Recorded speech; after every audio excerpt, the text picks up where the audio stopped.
Kabanata 651. Grey Robe. Ang token na ito ay purong-puro na kulay lila at may bakas ng gintong kidlat sa loob nito. Tila isang piraso ng purple na ginto. Nang hawakan nito, ramdam na hindi ito gawa sa kahoy o ginto. Napakalaki ng universo kaya't mahirap para sa isang tao na makilala ang bawat material. Hindi masyadong pinansin ni Wang Lin kung ano ang material ng token at mas inisip ang hitsura nito. May ilang sirang mga runa sa ibabaw ng token. Matapos ang ilang sandali ng pag-aalinlangan, ginamit ni Wang Lin ang kanyang banal na pandama at ipinakita ang isang kakaibang ekspresyon. Imbakan. May natatanging espasyo sa loob ng token. Bagaman ang espasyo ay puno ng lila na ulap, tiyak na ito ay isang imbakan. Isa lamang ang bagay sa loob, at iyon ay isang espada. Hindi ito isang celestial na espada, kundi isa sa mga espada mula sa 12 espada. Matapos mag-isip, ipinagpalagay ni Wang Lin na ang espadang ito ay nagmula sa huling disipulo ng Dalu Sword na natrap sa loob ng ulap. Sa ilang kadahilanan, nang isakripisyo ang disipulong iyon sa token, ang espada ay naisagap ng token. Isang pag-iisip lang, lumipad ang espada at tumusok sa lupa sa tabi ni Wang Lin. Matapos suriin ng maigi ang espasyo sa loob ng token, ibinalik ni Wang Lin ang kanyang banal na pandama. Tumingin siya sa token at nagsimulang mag-isip.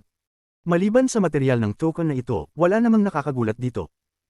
Kung hindi ko nakita itong mabuo mula sa ulap, mahirap isipin na ang bagay na ito ay nais nakawin ng mga taong tulad ng All-Seer, Ling Tianhao, at Blood Ancestor. Ang token na ito ang susi para buksan ang kuweba. Tanging kapag ang apat na peking kuweba ay bukas ay mabubuksan ng huling pinto. Ayon kay Yao Zizo, hindi alam ng All-Seer at ng kanyang mga kasama na mayroong ika-4 na peking kuweba. Pero alam ito ng Blood Ancestor. Alam ni na Qianlong at Greed na nakuha ko ang token. Ngunit hindi nakita ni Qianlong ang lahat. Kung ako siya, iisipin ko na si Greed ang magtataglay ng token sa huli. Humugat ng malalim na hininga si Wang Lin at inalis ang kanyang tingin. Tumingin sa bitik at sa madilim na dilim sa labas, nagpakita siya ng mapait na ekspresyon. Kung nakuha ko man ang token, anong silbi nito kung ako'y natrap dito at hindi makalabas? Wala nang silbi ang mag-teleport kung ang mga tao na kasing tuso ni Greed ay hindi pa nag-teleport ni isang beses. Hindi ko lang alam kung makakapasok ako sa kuweba mula rito. Pinaikit ni Wang Lin ang kanyang mga mata at hinawakan ang kanyang bag ng pag-iimbak, at isang kristal ang lumitaw sa kanyang kamay. Matapos ang matagal na panahon, huminga si Wang Lin at ngumiti ng mapait. Hindi ko ito magamit. Nag-isip siya sandali at tiningnan ang paligid. Maliit lang ang bitik na ito, mga ilang dosenang talampakan ng lapad. Kaya niyang makita ang lahat ng bagay ng buo. Ilang sandali pa, tumayo siya at dumaan sa pasukan ng bitik. Hindi tumitigil ang puwersa ng pagsipsip mula sa labas. Nang magpatuloy siya ng kaunti, naramdaman niya ito, at pati ang kanyang katawan ay nagpakita ng mga palatandaan ng pagsipsip. Bumalik si Wang Lin. Ang kanyang mga mata ay kumikislap. Nakakatuwang isipin kung paano na kaya ang Mosquito Beast ngayon, at paano na ang resulta ng laban ni Senior Joey at ni Greed, ngunit kahit na nanalo si Joey, hindi pa rin niya malalaman kung nasaan ako. Pagkatapos ng lahat, pati ang kanyang Sword Divine Sense ay hindi kayang umabot dito. Tumingala siya sa pader at gumalaw ang kanyang katawan upang subukang gamitin ang Earth Escape Spell. Ngunit, sa oras na dama po ang kanyang katawan sa pader, ito ay nahadlangan. Matapos mag-isip sandali, dama po si Wang Lin sa lupa at tinapik ang kanyang bag ng pag-iimbak. Kinuha niya ang Soul Flag, kumuha ng isang kaluluwa, inihagis ito sa pader, at maingat na pinanood. Ang kaluluwa ay lumutang papasok sa pader na parang usok, ngunit agad na naramdaman ni Wang Lin ang isang malupit na sigaw mula sa kaluluwa. Para bang ang kaluluwang pumasok ay punit-punit at agad na sinipsip pababa ng malakas na puwersa ng pagsipsip. Delikadong lugar. Mas lalong lumakas ang mapait na ekspresyon ni Wang Lin. Nagpakawala siya ng buntong hininga at umupo sa lupa sa lotus position na may malungkot na ekspresyon. Ilang sandali pa, hinawakan niya ang kanyang bag ng pag-iimbak at 3 espada, isang putol na braso, at isang ulo ang agad na lumipad mula rito. Ang 3 espada ay mula sa 12 espada, at kasama ang isa sa loob ng token, sila ang ahas, kabayo, manok, at aso. Sa kasalukuyan, mayroon na si Wang Lin ng 7 espada mula sa 12 espada. Agad ding lumipad ang 3 sword formation mula sa kanyang bag at nahulog sa tabi niya. Inilag ni Wang Lin ang kanyang kanang kamay at ang 7 espada ay agad na lumipad sa paligid niya. Bamuka siya at niluwa ang ilang energy ng pinagmulan. Pumapalibot ang energy ng pinagmulan sa 7 espada. May karagdagang kidlat na pumasok sa kanyang energy ng pinagmulan. Pagkatapos nitong tumama sa mga espada, kumilos ang kidlat sa buong espada. Ang 7 espada ay konektado din ng kidlat na bumubuo ng isang misteryosong sword formation. Ang 7 espada ay makakabuo ng 7-star sword formation. At dahil sa kidlat na nag-uugnay sa kanila, tataas ng 30% ang lakas ng sword formation. Inalis ni Wang Lin ang kanyang tingin. Sa pamamagitan ng pag-aalaga ng kanyang energy ng pinagmulan sa mga espada, hindi na niya kailangang magbigay pansin pa rito. Pumaling siya at tumingin sa putol na braso at ulo. Ang origin soul ng may-ari at pati na ang sword energy ni Ling Tianhao ay nakasil sa loob ng mga ito. Sanay si Wang Lin sa pagpapino ng mga kaluluwa at pagsipsip ng sword energy. Dalawang mouthfuls ng energy ng pinagmulan ay pinayagan si Wang Lin na pagsipsipin ang sword energy ni Ling Tianhao at kainin ito. Karaniwan, pagkatapos na kainin ang sword energy ni Ling Tianhao, nakakaramdam ng kirot ang kanyang origin soul at titigil lamang ito pagkatapos niyang makapagpahinga ng kaunti. Ngunit ngayon, matapos kainin ng dalawang sword energy sunod-sunod, hindi naramdaman ng kanyang origin soul ang anumang sakit, kundi naging komportable pa ito. Matapos suriin ang kanyang origin soul at walang nalamang mali, ngumiti si Wang Lin sa sarili. Pwede pa bang ituring ito na isang origin soul? Muling hinawakan niya ang kanyang bag ng pag-iimbak at kinuha ang isang sphere ng mga restriction. Lumaki ang maliit na sphere matapos itong ilabas, at nang damapo ito, umabot ito sa 5 talampakan ng taas. Maraming restriction ang kumikislap sa sphere. Formed ang kanang kamay ni Wang Lin ng isang seal at itinuro sa sphere. Ang restriction sphere ay nagsimulang magbukas sa gitna na parang isang bulaklak na namumulaklak, na naglalantad ng isang gwapong lalaki sa loob. Ang taong ito ay si Du Jian ng Red Division. Nakapikit ang mga mata nito at mapatla ang mukha.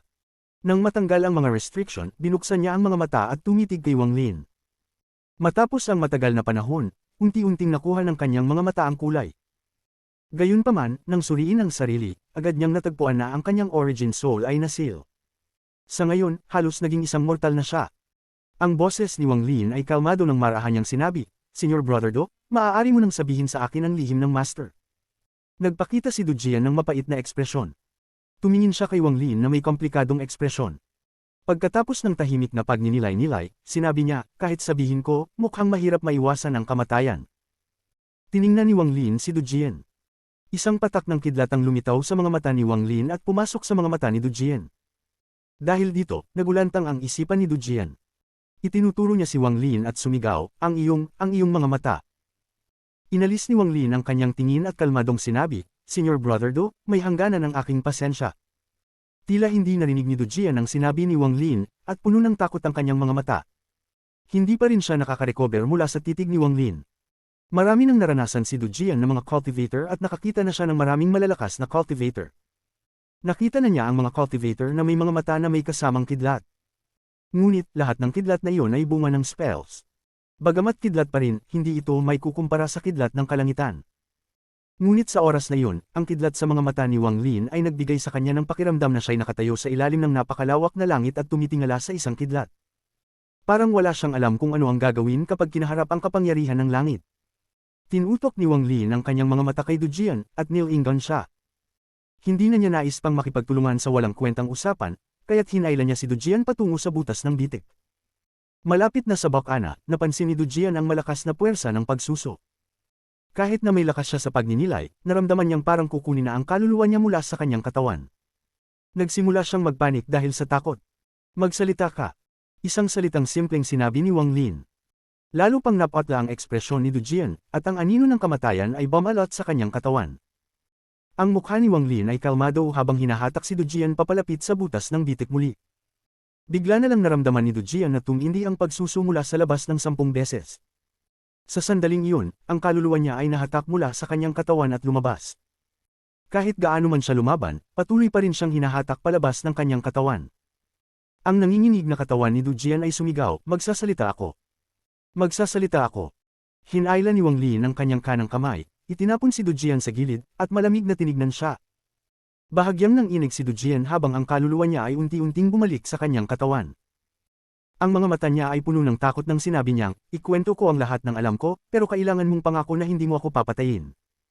Kalmadong sinabi ni Wang Lin, "Posible namang hindi kita patayin, dahil may iba akong gamit para sa iyo." Malalim na huminga si Du Jian at tiningnan si Wang Lin ng may komplikadong ekspresyon, at sinabi, "Sumumpa ka sa iyong da." Pumangit si Wang Lin at malamig na tiningnan si Du Jian. Dahan-dahan niyang itinaas ang kanyang kanang kamay at handa nang itapon siya patungo sa butas ng bitik.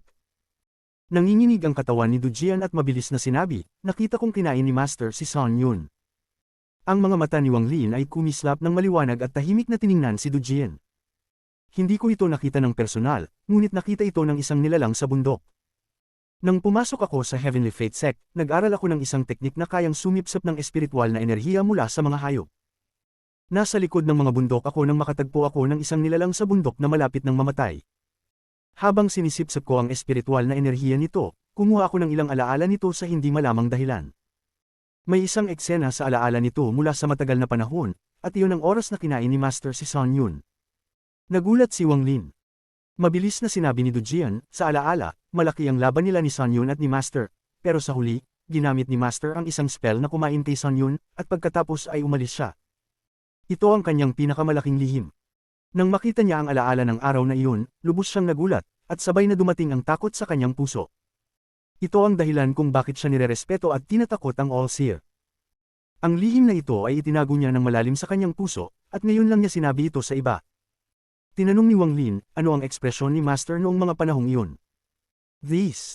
Parang may pagsisisi, dapat ay pagsisisi. Maingat na inalala ni Du Jian bago nag-atubiling parang may naiisip. Pagkatapos ay sinabi niya, ngunit may isang bagay na kakaiba kay Master sa alaala ng nilalang sa bundok. Hindi ko pa nakita si Master na nakasuot ng kulay abo dati. Lalo pang kumislap ang mga mata ni Wang Lin habang tinitingnan si Du Jian at sinabi, isa-isang salita, sigurado ka bang kulay abo ang suot niyang kasuotan? Tumango si Du Jian at sinabi, oo, kulay abo ang kasuotan. Kabanata 652. Pagpino sa isang Celestial Guard. Grey-robed All-Seer. Interesting. Ipinakita ni Wang Lin ang isang malupit na ngiti. Matagal nang nakalok ang kanyang divine sense kay Du Jian, at tila hindi ito nagsisinungaling. Master, talagang marami kayong mga lihim. Ang mga mata ni Wang Lin ay naging malamig. Mas maraming lihim kaysa sa kayang patahimikin ng disipulo na ito. Mukhang hindi na ako pwedeng manatili sa planetang Tianyun. Kung nandyan pa ako, marahil ay ako na ang kinain nung nalaman ko ang lihim ni Master. Malalim na huminga si Wang Lin. Nagtibay ang kanyang desisyon na mabilis na lisanin ang planetang Tianyun. Pagkatapos kong lisanin ang Demon Spirit Land na ito, pagsasamahin ko ang orihinal na katawan at aalis na. Masyado nang malalim ang tubig sa planetang Tianyun para sa akin. Kumislap ang mga mata ni Wang Lin habang tinitingnan ang paligid at huminga ng malalim. Hindi ko pa rin sigurado kung makakalabas ako mula rito. Matapos ikwento ni Du Jian kay Wang Lin ang kanyang pinakamalaking lihim, maingat itong nakatingin kay Wang Lin. Nakita niya ang bahagyang pagbabago sa ekspresyon ni Wang Lin. Malinaw na nag-iisip ito tungkol sa mga sinabi ni Du Jian. Huminga ng malalim si Du Jian. Ang pinakamalaking takot niya ay kung hindi siya paniwalaan ni Wang Lin. Pagkatapos ng lahat, ang mga ganoong bagay ay talagang kakaiba. Tiningnan niya ang bitik at nalilito. Nasaan ba talaga tayo? Tiningnan ni Du Jian ang bakanan ng bitik, at ang mga mata nito ay nagpakita ng natirang takot. Ang pakiramdam na ang kaluluwa niya ay hinahatak mula sa kanyang katawan ay isang bagay na hindi niya malilimutan. Tiningnan niya ang 7 itinatangi na espada na lumulutang sa hangin. Ang orihinal na enerhiya ni Wang Lin ay pumapalibot sa mga espada at ang mga kidlat ay nag-uugnay sa mga espada. Dito na siguro ang lihim na yung kuweba ni Wang Lin. Matigas ang puso ng taong ito, kaya't hindi ko dapat manatili rito, pero sa kasamaang palad, kulang ang aking lakas. Kung umabot lang ako sa ascendant na antas. Si Du Jian ay kalahating hakbang na sa ascendant na antas, pero hindi siya handang hakbangin ang huling hakbang at harapin ang pagsubok ng buhay at kamatayan. Subalit, sa ilalim ng panganib, kumagat siya ng kanyang mga ngipin. Bagaman nakasil ang kanyang kaluluwa, tiwala siya na makakalaya siya sa pamamagitan ng pagkuha ng enerhiya mula sa breakthrough ng ascendant. Ang pagtamo ng ascendant ay nangangahulugan ng pagkakataon ng buhay, ngunit ang pagkabigo ay kamatayan. Imbis na maghintay dito para sa aking kamatayan, subukan ko na lang ang swerte. Ang mga mata ni Du Jian ay puno ng determinasyon. Ang ganitong uri ng determinasyon ay bihirang makikita sa kanya. Ngunit, habang siya'y naghahanda, ang malamig na tingin ni Wang Lin ay bumagsak sa kanya. Parang binuhusan siya ng malamig na tubig na agad nagpalupig sa kanyang determinasyon. Ipinagpag ni Wang Lin ang kanyang kanang kamay at ang 7 espada na lumulutang sa hangin ay pumasok sa kanyang kamay. Ipinatong niya ang mga ito sa kanyang bag ng pag-iimbak. Wang Lin. Kumurap ang mata ni Du Jian. Kalmadong sinabi ni Wang Lin, bibigyan kita ng isang pagkakataon upang umabot sa ascendant na antas. Kung magtatagumpay ka, bibigyan kita ng malaking kapalaran. Nag-isip si Du Jian. Hindi na siya nagtanong kung anong klase ng kapalaran. Sa mga oras na ito, malinaw sa kanya na hindi siya pahihintulutan ni Wang Lin na umalis. Pagkatapos ng ilang sandali, tiningnan niya si Wang Lin at sinabi, ang isang tao ay tumutupad sa kanyang salita. Tahimik na tumanggaw si Wang Lin. Biglang ipinikit ni Du Jian ang kanyang mga mata. Mas mataas ang antas ng cultivation ni Wang Lin kaysa sa kanya at madali siyang mapapatay nito, kaya't hindi na kailangan ng mga abala. Bagaman siya'y naguguluhan pa, ito ay sandali ng buhay at kamatayan, kaya wala siyang oras mag-isip. Isang beses ko na lang itataya. Malalim na huminga si Du Jian habang nararamdaman ang kumpletong dumiin at kinuha ang huling hakbang. Ang kaluluwa ng langit na orihinal ay unti-unting lumabas mula sa katawan ni Du Jian. Ang enerhiyang ito ay lumakas at madaling pinawi ang seal ni Wang Lin sa kaluluwa ni Du Jian. Ang mga mata ni Wang Lin ay kumislap habang nakatingin kay Du Jian at nag-iisip. Ang dahilan kung bakit pinayagan niyang makarating si Du Jian sa ascendant na antas ay upang pataasin ang tsansa ng pagpapagawa sa kanya bilang isang Celestial Guard. Hindi nakalimutan ni Wang Lin ang paglalarawan ng Celestial Guard mula sa Jade. Sa katunayan, mula nang dakpin niya si Du Jian, nagdesisyon na siyang gawing isang mababang uri ng Celestial Guard ang taong ito. Kahit na mababa ang tsansa ng tagumpay, kung magtagumpay, makakagawa siya ng isang tao na katulad ng isang peak late stage ascendant cultivator na may isang hakbang papuntang yin at yang stage. Napakaakit para kay Wang Lin. Ipinakilala rin ng Jade ang ilang spells na tanging mga Celestial Guard lamang ang makakagamit. Kapag ginamit, ang mga spells na iyon ay kamangha-mangha. Kung hindi pinaasa si Wang Lin ng lihim ni Du Jian, okay lang sana. Hindi sana niya ito sinakmal upang gawing Celestial Guard. Ngunit nang ipakita nito ang puot kay Wang Lin, tiyak hindi siya nito palalampasan. Kung mabaigo at mamatay ka sa daan ng Dao, maaari itong ituring na nararapat na kamatayan para sa isang cultivator. Kung magtagumpay ka, bibigyan kita ng malaking kapalaran. Kung magtagumpay man o hindi, nakasalalay ito sa iyong swerte. Ang cultivation ni Du Jian ay sumusunod sa kalooban ng langit, hindi tulad ni Wang Lin na lumaban sa langit. Habang tumatakbo ang oras, lalong lumalakas ang heavenly origin energy sa kanyang katawan. Hindi nagtagal, lumabas ang kanyang orihinal na kaluluwa at nagsimulang magsanib sa heavenly origin energy. Lumipas ang oras. Mahigit isang oras na ang lumipas, at wala pang aberya sa orihinal na kaluluwa ni Du Jian. Nagningning ang mga mata ni Wang Lin. Ang pagsasanib ng orihinal na kaluluwa ni Du Jian ay tumagal ng 3 araw. Sa wakas, sa oras na ang lahat ng heavenly origin energy ay malapit ng magsanib sa orihinal na kaluluwa ni Du Jian, may nangyaring maliit na pagyanig na agad nag-apoy ng origin flames. Ang biglaang paglitaw ng apoy ay parabang naisunugin ang buong orihinal na kaluluwa. Ipinakita ni Du Jian ang masakit na pakiramdam at kumunat ang noo ni Wang Lin. Nakita niyang malapit nang masunog ang kaluluwa ni Du Jian, kaya't mabilis siyang sumulong. Ipinatong niya ang kanyang kamay sa orihinal na kaluluwa ni Du Jian. Sa oras na inilabas ang kanyang kanang kamay, parang nakakita ng pagkakataon ang origin flame. Dali-dali itong pumasok sa katawan ni Wang Lin sa pamamagitan ng kanyang kanang kamay at tumungo diretso sa orihinal na kaluluwa niya. Sa isang iglap, ang orihinal na kaluluwa ni Wang Lin ay napalibutan ng origin flame. Ngunit hindi ito nasunog, ang orihinal na kaluluwa ni Wang Lin ay nagbigay pa ng isang komportableng pakiramdam.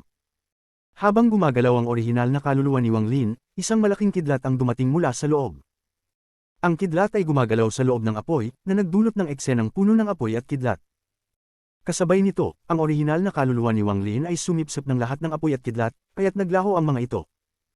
May isang puwersa ng pagsuso na lumitaw mula sa kanang kamay ni Wang Lin, at isang malaking halaga ng origin flame mula sa katawan ni Du Jian ay nahatak kay Wang Lin.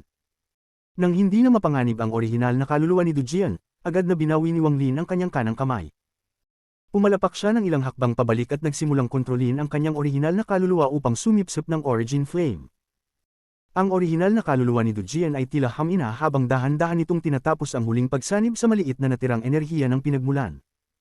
Marami na siyang nawalang enerhiya, kaya kahit magtagumpay siya at maabot ang ascendant na yugto, mananatili siyang nakatigil doon magpakailanman.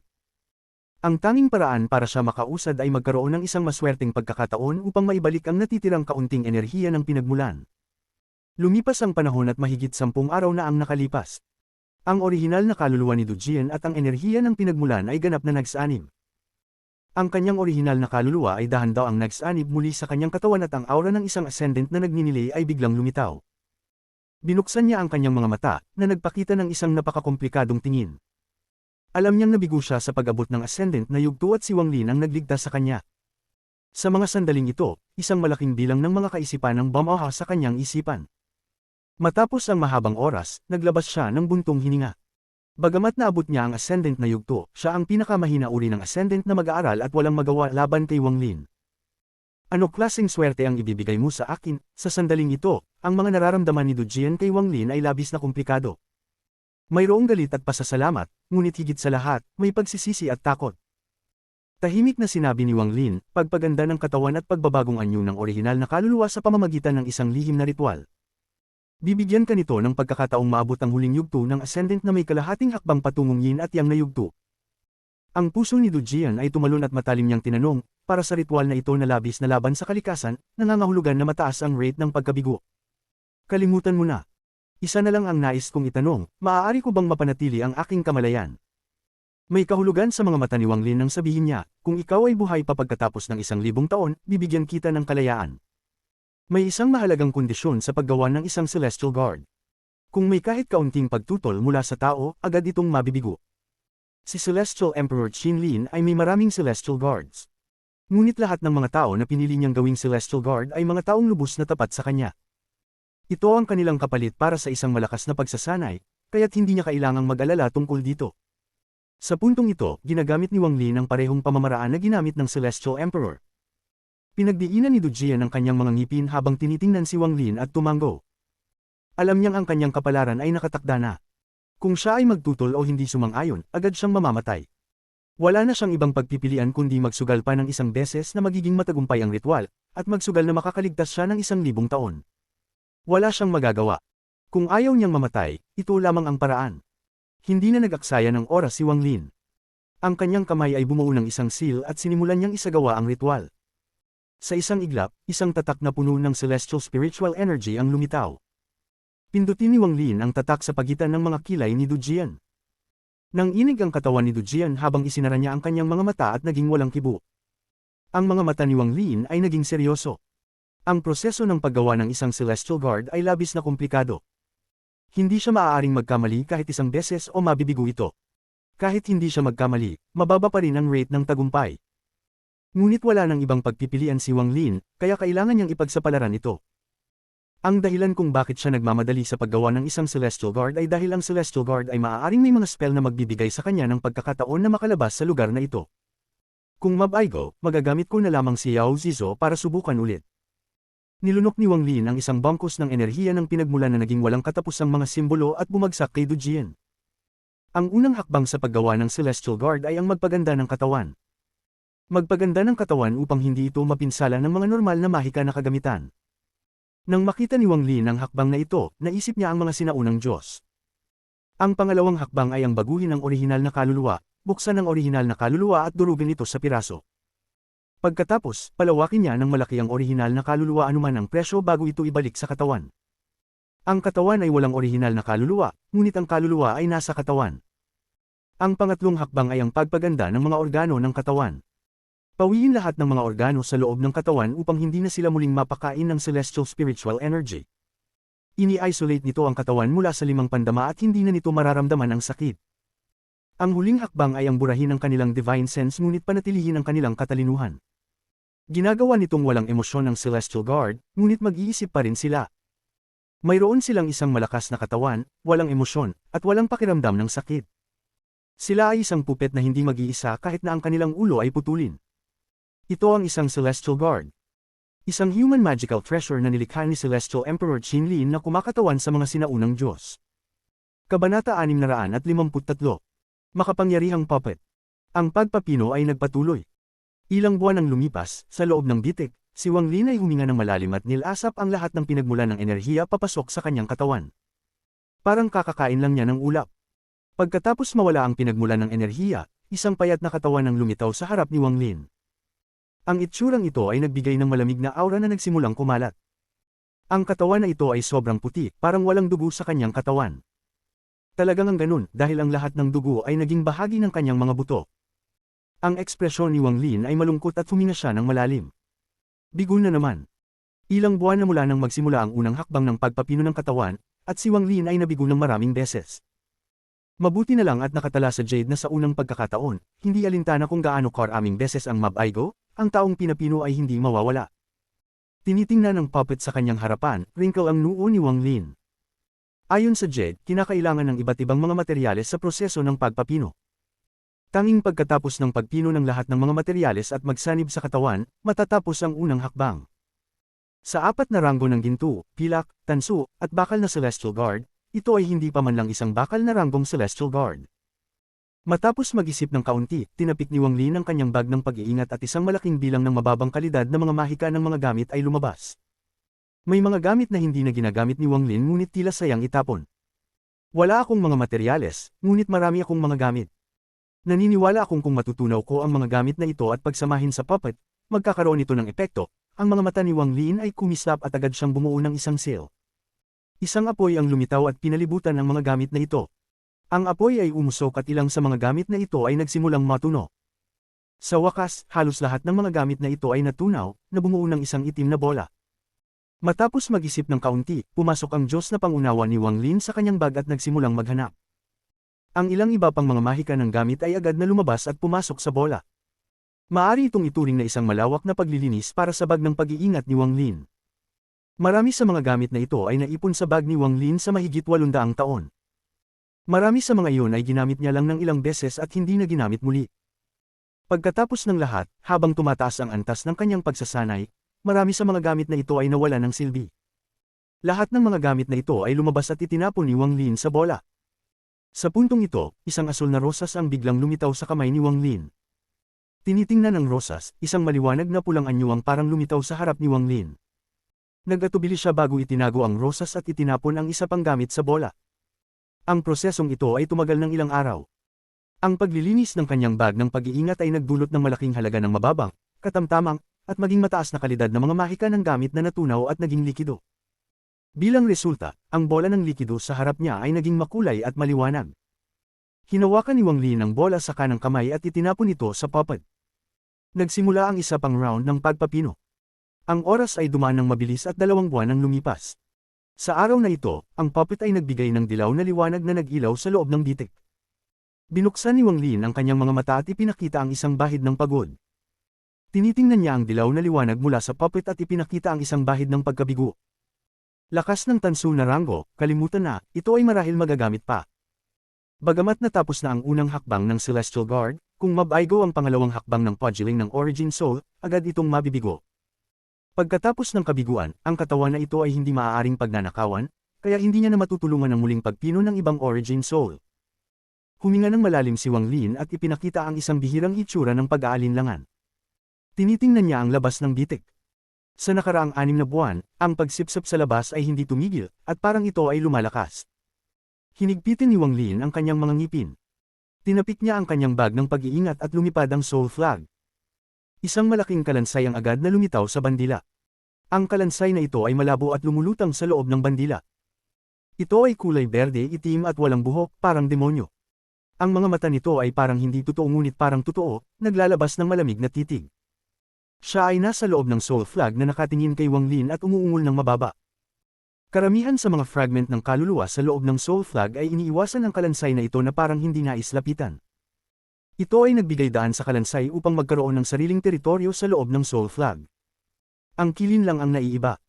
Matapos devour ang maraming Celestial Feed, dumaan ito sa isang serye ng mga pagbabago. Nang makita nito ang kalansay na umaungol, bigla itong nagsimulang umungol din. Biglang tumingin ang kalansay sa kilin.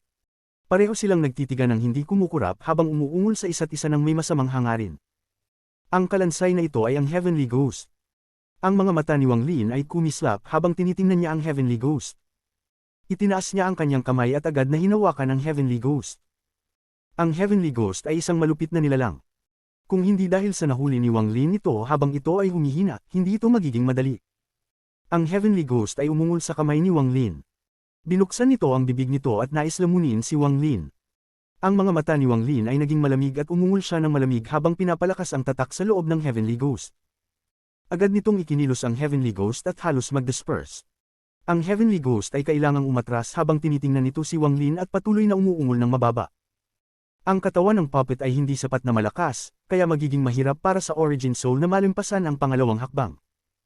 Ngunit kung kukuha ko ang kalikasan at espiritu ng katawan mula sa Heavenly Ghost at mabaigo pa, hindi ko na lang ipapino ang Celestial Guard. Malinaw si Wang Lin nang ipwesto ang Heavenly Ghost sa pagitan ng mga kilay ng puppet. Kung magpapapino ako ng isang bagay, gusto ko ng isang top na kalidad na bagay. Kung huling bahagi lang ng Ascendant, hindi ito magiging sulit sa lahat ng aking mga gamit at sa Heavenly Ghost na ito. Ang mga mata ni Wang Lin ay naging malamig at bumuo siya ng seal gamit ang kaliwang kamay. Inabot niya ang spot sa pagitan ng kanyang mga kilay at hinugot ang isang hibla ng kidlat. Ang kidlat na ito ay naglalaman ng apoy at itinapon ito sa katawan ng puppet. Pinuhin. Ang Heavenly Ghost ay labis na malupit at ayaw nitong masil sa loob ng puppet upang matulungan si Wang Lin sa pagpapino. Ito ay umungol at malapit ng mag-charge ng isang whip ang lumitaw sa kanang kamay ni Wang Lin at hinito ang ghost. Sa isang kalabit, naglabas ng isang malungkot na sigaw ang Heavenly Ghost. Naramdaman nito ang matinding pighati dahil ang Letigo ay ang kanyang likas na kaaway. Kung hindi dahil sa pag-iwan niya ng malalim na marka sa Scatter Demon upang magamit bilang pangalawang Origin Soul, itinapon sana niya ito sa puppet. Gayunpaman, mahirap gamitin ang soul ng Scatter Demon, kaya't mas magaan gamitin ang Heavenly Ghost. Ilang buwan ang lumipas. Sa patuloy na pagpapaigting ni Wang Lin, ang Heavenly Ghost at ang Origin Soul ni Du Jian ay nagsanib at nilamon ng isa't isa bago pinagtitibay sa mga piraso. Gayunpaman, malakas ang Heavenly Ghost. Kahit na ito ay nahati, ang mga piraso nito ay nanatiling magkasama. Ito ang kritikal na kinakailangan para sa pangalawang hakbang. Halos lahat ng pagkatalo ay nangyari sa puntong ito. Hindi ibig sabihin na hindi sapat ang lakas ng Origin Soul, kundi ang sakit ng pagkakabasag ng Origin Soul ay hindi kayang tiisin ng mga ordinaryong tao. Kapag ang Origin Soul ay nag-relax, agad itong mamamatay. Kahit na hindi sila nag-relax, karamihan ay hindi umabot sa estado kung saan ang Origin Soul ay nanatiling konektado pagkatapos mapilas. Tanging ang mga may malalakas na isipan ang kayang tiisin ang prosesong ito. Ito ay katulad ng mga nag-aklas laban sa langit. Kaya't ang mga cultivator na nakatagpo ng kanilang sariling dao ay may mas mataas na tsansa ng tagumpay na maging Celestial Guards. Pagkatapos ng mahigit kalahating taon, pinino ni Wang Lin ang kanyang unang Celestial Puppet. Bagamat mababa ang tsansa ng tagumpay, dahil sa karagdagan ng Heavenly Ghost, hindi na nakasalalay sa swerte ang tagumpay ng pagpino ng Origin Soul. Pati kay Wang Lin, maliban na lamang kung ginamit ang Scatter Demon Soul, hindi siya makakagawa ng pangalawang Celestial Guard. Nagpakita ng isang maliit na kasiyahan si Wang Lin. Malalim siyang huminga at pinakalma ang kanyang isipan. Tiningnan niya ang payat na puppet na naglalabas ng dilaw na liwanag sa harap niya. Naramdaman niya ang koneksyon na magbibigay sa kanya ng kontrol dito ayon sa kanyang nais. Hindi papayag ang Celestial Emperor Qin Lin na magrebelde ang anumang Celestial Guard. Sa proseso ng pagpino, maraming paraan ng pagkontrol sa mga puppet ang ipinatupad. Matagal nang pinapino ni Wang Lin ito gamit ang kanyang Origin Energy, kaya't ang kanyang kontrol sa puppet ay umabot na sa tuktok. Bagamat ang Heavenly Ghost ay matigas ang ulo, ito ay nasil sa proseso ng pagpino at nagsanib sa puppet. Nagpatak ng isang patak ng dugo si Wang Lin at tinapik ito sa puppet. Ang dugo ay tumama sa gitna ng noo ng puppet at nagsanib dito. Pagkatapos, biglang bumukas ang mga mata ng puppet. Ito ay isang pares ng walang laman na mata. Kahit na ganito, may kaunting katalinuhan sa loob nito. Ang yugto ng yin at yang.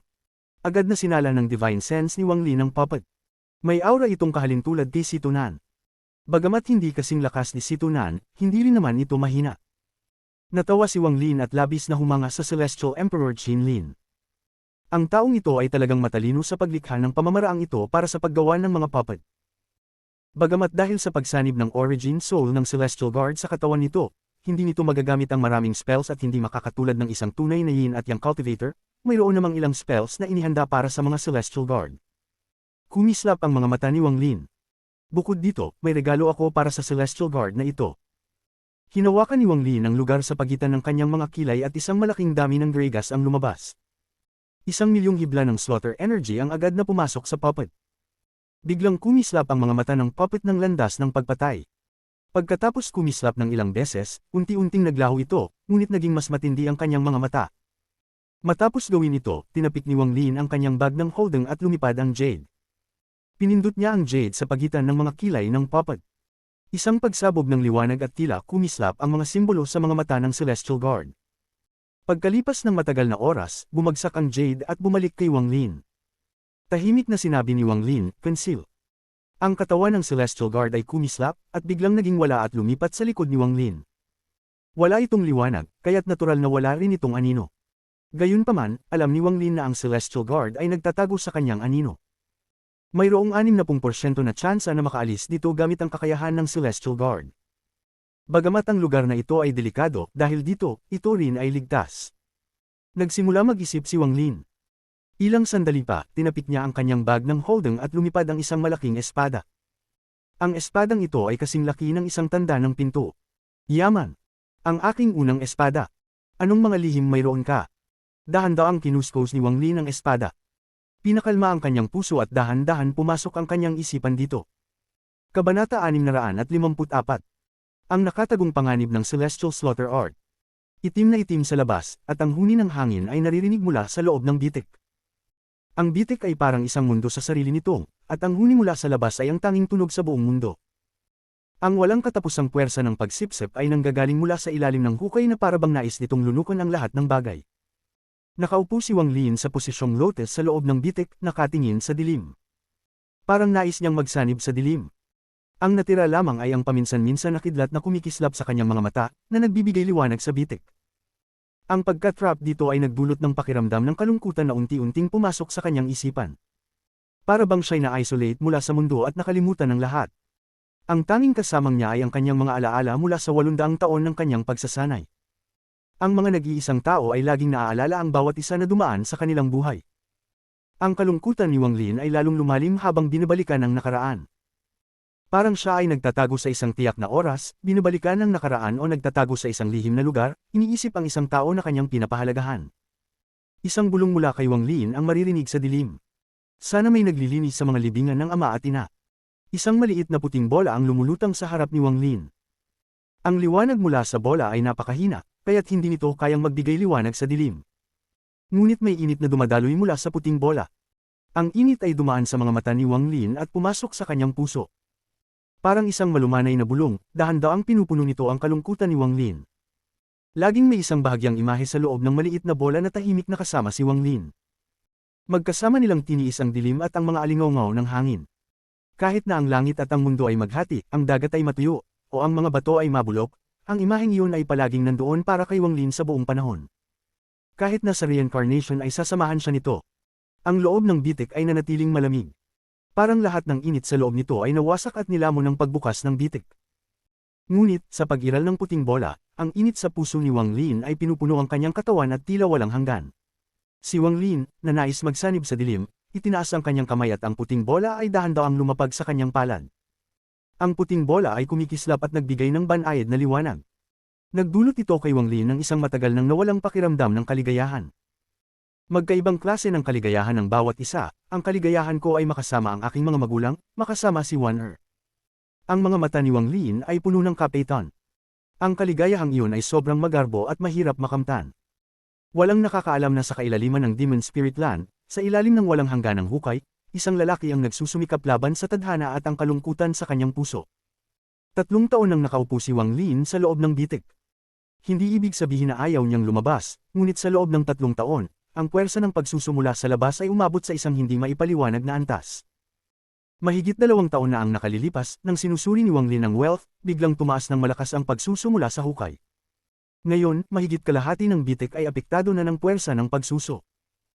Ang spell ng Celestial Guard ay orihinal na nagbibigay sa kanya ng 60% na pagkakataon na makalabas, ngunit nang biglang tumaas ang puwersa ng pagsuso, bumaba agad ito sa 20%. Hindi nawala ng pag-asa si Wang Lin ngunit tahimik na naghintay pa ng 2 taon. Matapos maabot ang Ascendant Stage, bumagal ang kanyang progreso. Pagkatapos ng lahat, ang Ascendant Stage ang tuktok ng unang hakbang. Kahit gaano kalawak ang kalawakan, ilan ang nakarating sa tuktok ng unang hakbang. Maliban na lang sa mga paboritong tao ng langit, sino ba ang hindi gumugol ng hindi mabilang na taon upang maabot ang tuktok na iyon? Ang talento ni Wang Lin ay karaniwan lang. Kung hindi dahil sa kanyang determinasyon at ilang mga espesyal na karanasan, mahirap para sa kanya na marating ang puntong ito.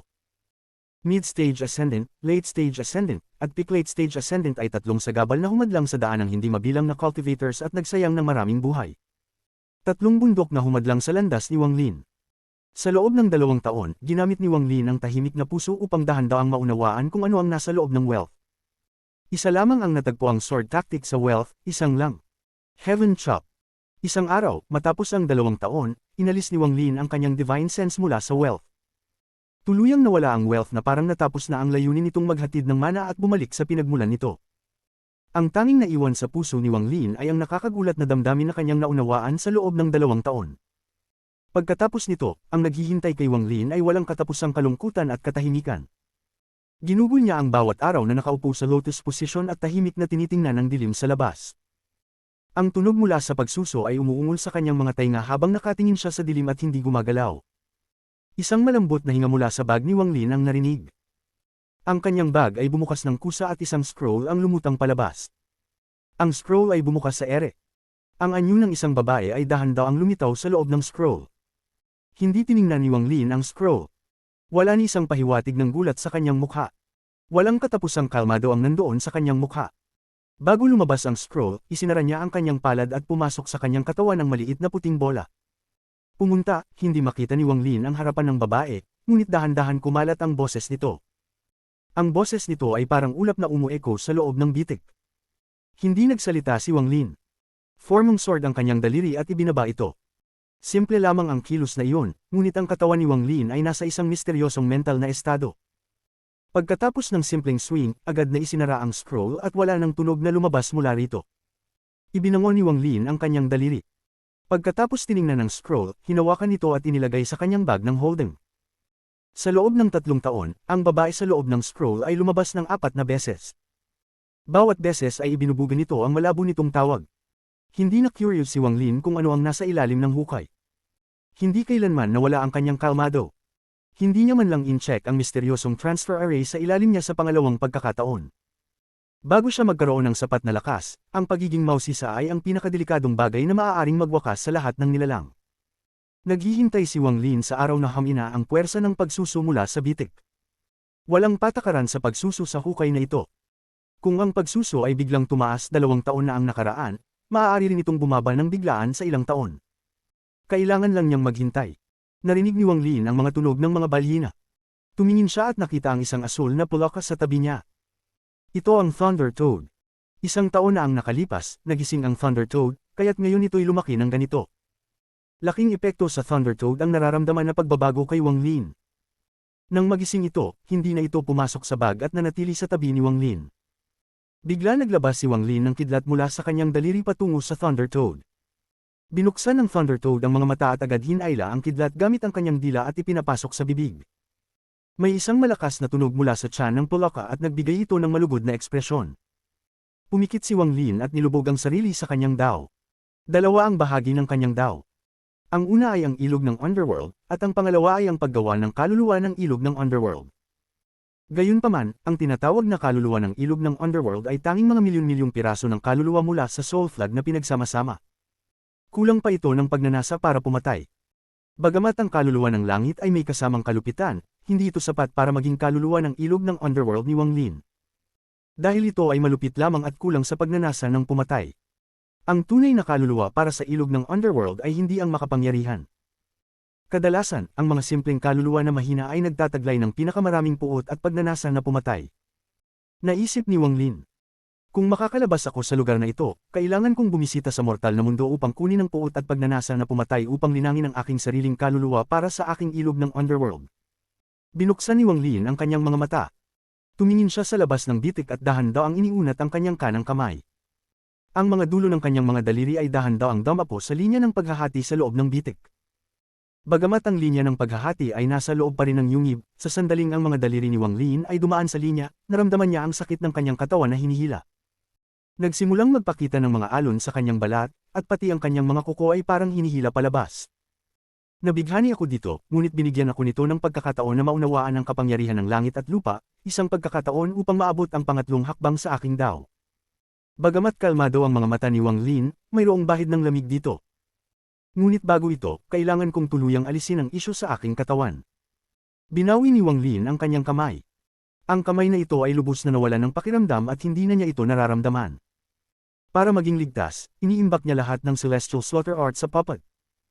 Ang Celestial Slaughter Art ay isang napakahalagang spell para kay Wang Lin. Ibinigay lamang niya ito pagkatapos ng matagal na pagninilay. Noong una, nang isinasagawa ni Wang Lin ang Celestial Slaughter Art, nakuha niya ang puso ng pagpatay.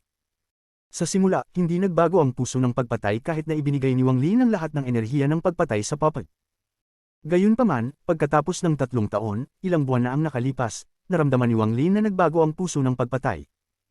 Ang ganitong pagbabago ay magdudulot kay Wang Lin ng pagkabaliw, tulad ng nang siya ay sumipsip ng lahat ng Celestial Ascension Fruits. Maaari pa itong magbigay sa kanya ng kagustuhan na agad na kunin pabalik ang lahat ng enerhiya ng pagpatay. Nagningning ang mga mata ni Wang Lin, pagkatapos ay ipinakita niya ang isang matatag na tingin at kumuha ng isang hakbang.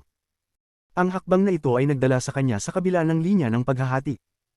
Biglang hinayla ng malakas na puwersa ang katawan ni Wang Lin palabas ng bitik.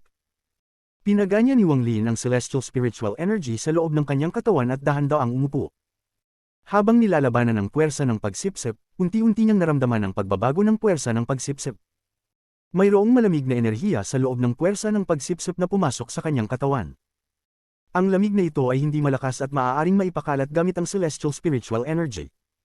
Pagkatapos maghintay ng ilang araw, kumuha pa si Wang Lin ng isa pang hakbang. Sa pagkakataong ito, siya ay nasa posisyon kung saan mas malakas pa ang pagsipsip. Ang lahat ng dugo sa kanyang katawan ay bumagal na parang malapit ng hilahin palabas mula sa kanyang katawan. Hindi pa rin sapat. Nagningning ang mga mata ni Wang Lin. Daan-daang mga hayop na lamok ang puno ng espasyo malapit sa pasukan ng walang hanggang bitik.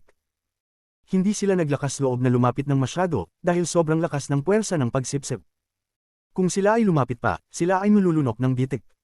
Sa pagitan ng kawan ng mga lamok, may isang hayop na lamok na naglalabas ng marahas na lila na liwanag.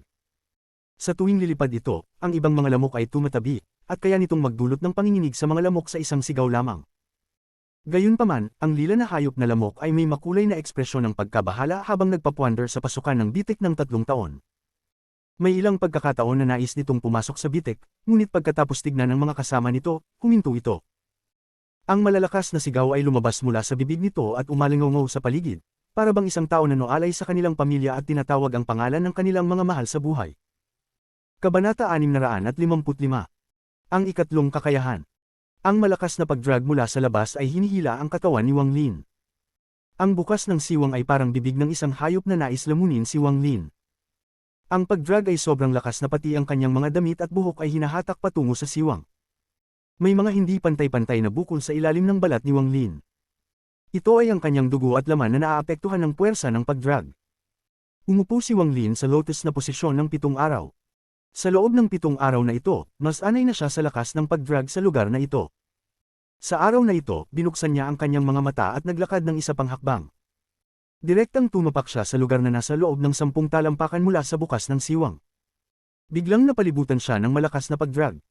Bahagyang umikot ang katawan ni Wang Lin, parang may hindi nakikitang mga kamay na humihila sa kanya. Malungkot ang ekspresyon ni Wang Lin habang dahan-dahan siyang umupo. Inaayos niya ang sarili upang labanan ang puwersa ng pagdrag. Ang pagdaloy ng dugo sa kanyang katawan ay halos huminto. Kung hindi dahil sa celestial spiritual energy sa loob ng katawan niya, marami sa mga bahagi ng katawan niya ay nasaktan na ngayon. Hindi pa sapat.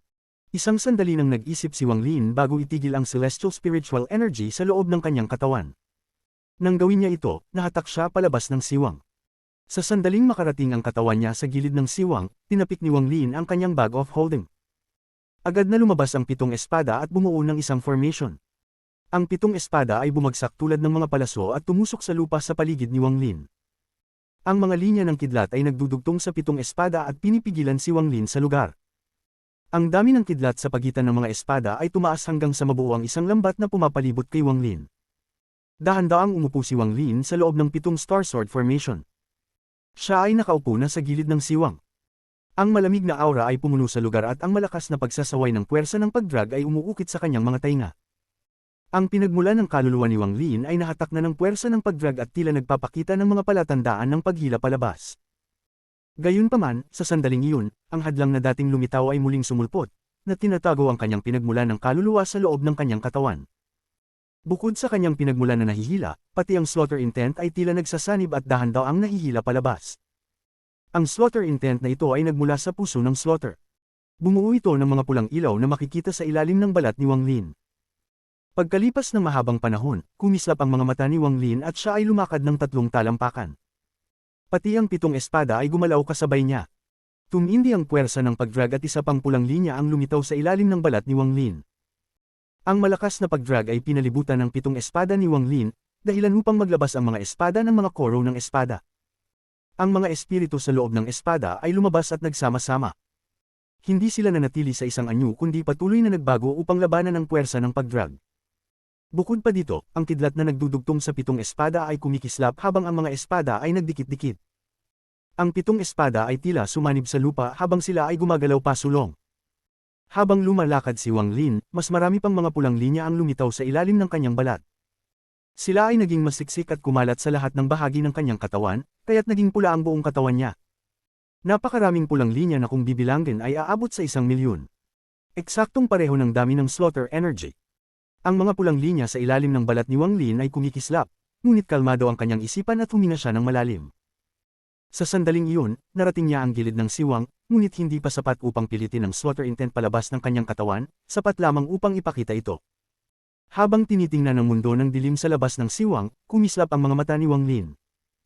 Ang liwanag na ito ay nagbigay daan sa kanya upang makita ang 200 talampakan pababa sa isang batong nakalaylay mula sa pader. Ang sinaunang transfer array ay nasa batong ito. Matapos mag-isip ng ilang sandali, tumalon si Wang Lin mula sa siwang. Ang kanyang katawan ay gumalaw ng mabilis na parang kidlat at dumiretso siya patungo sa malaking batong 200 talampakan ang layo. Ang 7 bituin na porma ng espada ay sumunod kay Wang Lin palabas ng bitik. Ang malakas na puwersa ng pagsuso mula sa ilalim ng hukay ay agad na tumaas ng sobra. Ang puwersa ng pagsuso dito ay libu-libong beses na mas malakas, at sa isang iglap, ang ilan sa mga pulang linya ay nahatak palabas mula sa katawan ni Wang Lin. Nang ang mga pulang linya ay umalis sa katawan ni Wang Lin, nagsimula itong mag-aikad na para bang lumalaban. Ngunit agad silang naging pulang gas at nawala sa ilalim ng hukay. Kasabay nito, ang 7 espada ng porma ay mabilis na umiikot sa paligid ni Wang Lin. Ang bilis ng pag-ikot ay umabot sa napakabilis na bilis, na lumilikha ng isang malakas na vortex. Ang vortex ay lumikha ng isang puwersa ng pagtulak, at ang puwersa ay lalong lumakas. Si Wang Lin, na nasa loob ng porma ng espada, ay tumapak patungo sa malaking bato. Siya ay lubos na nakatutok at ayaw mawalan ng konsentrasyon. Kung siya ay magkamali ng isang beses, siya ay malulunok ng malalim na hukay. Ang paligid ay may matinding, malamig na aura, at ang puwersa ng pagsuso ay mas kahanga-hanga. Parang may isang malaking kamay na humihila mula sa itaas at isang malaking kamay na walang awa na humihila mula sa ibaba sabay. Ang tunog ng huni ay parang ang pag-angal ng tagapanginoon ng lugar na ito. Ang bilis ng 7 bituin na porma ay umabot sa isang tiyak na limitasyon, ngunit ang puwersang nilikha nito ay hindi sapat upang labanan ang pagsuso. Ang katawan ni Wang Lin ay nahatak pababa kasama ang porma ng espada. Sa mga sandaling iyon, ang mga mata ni Wang Lin ay kumislap at isang itim na anino ay biglang lumitaw sa ilalim ng kanyang mga paa. Ang anino na ito ay tila malapit na konektado kay Wang Lin, at nagsimula itong magbulong at gumawa ng seal gamit ang mga kamay. Sa isang iglap, ang itim na anino ay lumikha ng isang malakas na buhawi na may sapat na lakas upang pansamantalang hadlangan ang puwersa ng pagsuso. Dinala nito si Wang Lin at ang porma ng espada patungo sa malaking bato. Matapos tumapak sa malaking bato, huminga ng malalim si Wang Lin. Ang pagsasama ng porma ng espada at ang puppet ay maaaring labanan ng puwersa ng pagsuso, ngunit hindi ito tumagal ng matagal. Si Wang Lin ay umupo sa bato. Wala siyang oras upang pag-aralan ng transfer array sa bato, kaya tumutok siya sa pagpapaalis ng mga pulang linya mula sa kanyang katawan. Ang kanyang mga mata ay kumislap at nilinggan ng kanyang kamay. Ang buhawi ay biglang nawala sa puppet na nagtatago sa anino ni Wang Lin. Ang 7 espada ay mabilis na umiikot muli sa paligid ni Wang Lin matapos mawala ang buhawi. Nang walang buhawi, muling naramdaman ni Wang Lin ang hindi kapani-paniwalang puwersa ng pagsuso. Kinuha niya ang kanyang mga ngipin at ang mga ugat sa kanyang mukha ay namaga. Tila siya ay nagmukhang mabagsik sa mga sandaling iyon. Lalong maraming pulang linya sa kanyang katawan ang nahatak palabas.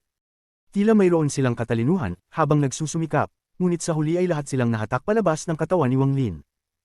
Ang mga pulang linya na ito ay pumutok at naging pulang mist at nawala. Parang biglang lumitaw ng mga pulang balahibo si Wang Lin, habang ang walang katapusang gumagalaw na pulang linya ay unti-unting nahatak palabas mula sa kanyang katawan. Ang tanawing ito ay labis na kakaiba. Habang ang mga pulang linya ay nahatak isa-isa, hindi tumigil ang paglitaw ng pulang mist sa harap ni Wang Lin. Sa bawat oras na may isang ulap ng pulang mist na nahatak, may isa pang lilito. Paulit-ulit ito. Matapos ang hindi tiyak na dami ng oras, ang balat ni Wang Lin ay hindi naganap na pula at unti-unti nang lumitaw ang kanyang kulay ng balat. Si Wang Lin ay huminga ng malalim at biglang binuksan ang kanyang mga mata. Ang puppet ay lumitaw mula sa kanyang anino at muling lumikha ng buhawi, at dinala siya pabalik sa bitik. Matapos magsumikap na pumasok sa bitik, si Wang Lin ay nakarating sa isang lugar sa loob ng bitik na walang puwersa ng pagsuso. Siya ay nanghihina. Parang kakalaban lang niya ng isang ascendant cultivator sa huling yugto ng 10 araw at 10 gabi. Sa mga nakaraang ilang araw, kailangang labanan ni Wang Lin ang puwersa ng pagsuso, manipulahin ang 7 bituin na porma ng espada, pilitin ang mga pulang linya palabas ng kanyang katawan, at paikutin ang celestial spiritual energy sa loob ng kanyang katawan upang mapanatili ang kanyang sarili. Ang paggawa ng lahat ng ito ng sabay-sabay ay nagpatindi sa pagod ni Wang Lin.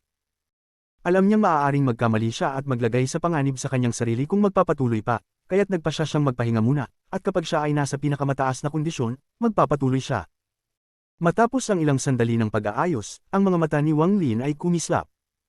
Kinuha niya ang kontrol sa 7 espada at lumakad palabas ng bitik. Nagpatuloy ito sa loob ng ilang buwan. Sa araw na ito, si Wang Lin ay natrap dito ng 4 na taon. Siya ay nakaupo sa malaking bato sa hukay, at sa ilalim ng balat ng kanyang kanang kamay ay may isang pulang linya. Ang pulang linya ay nanginginig sa puwersa ng pagsuso. Tila ito ay naglalabas ng isang hindi maligayang sigaw habang nahatak palabas sa dulo ng daliri at naging pulang mist. Ito na ang huling hibla ng pulang linya sa kanyang katawan.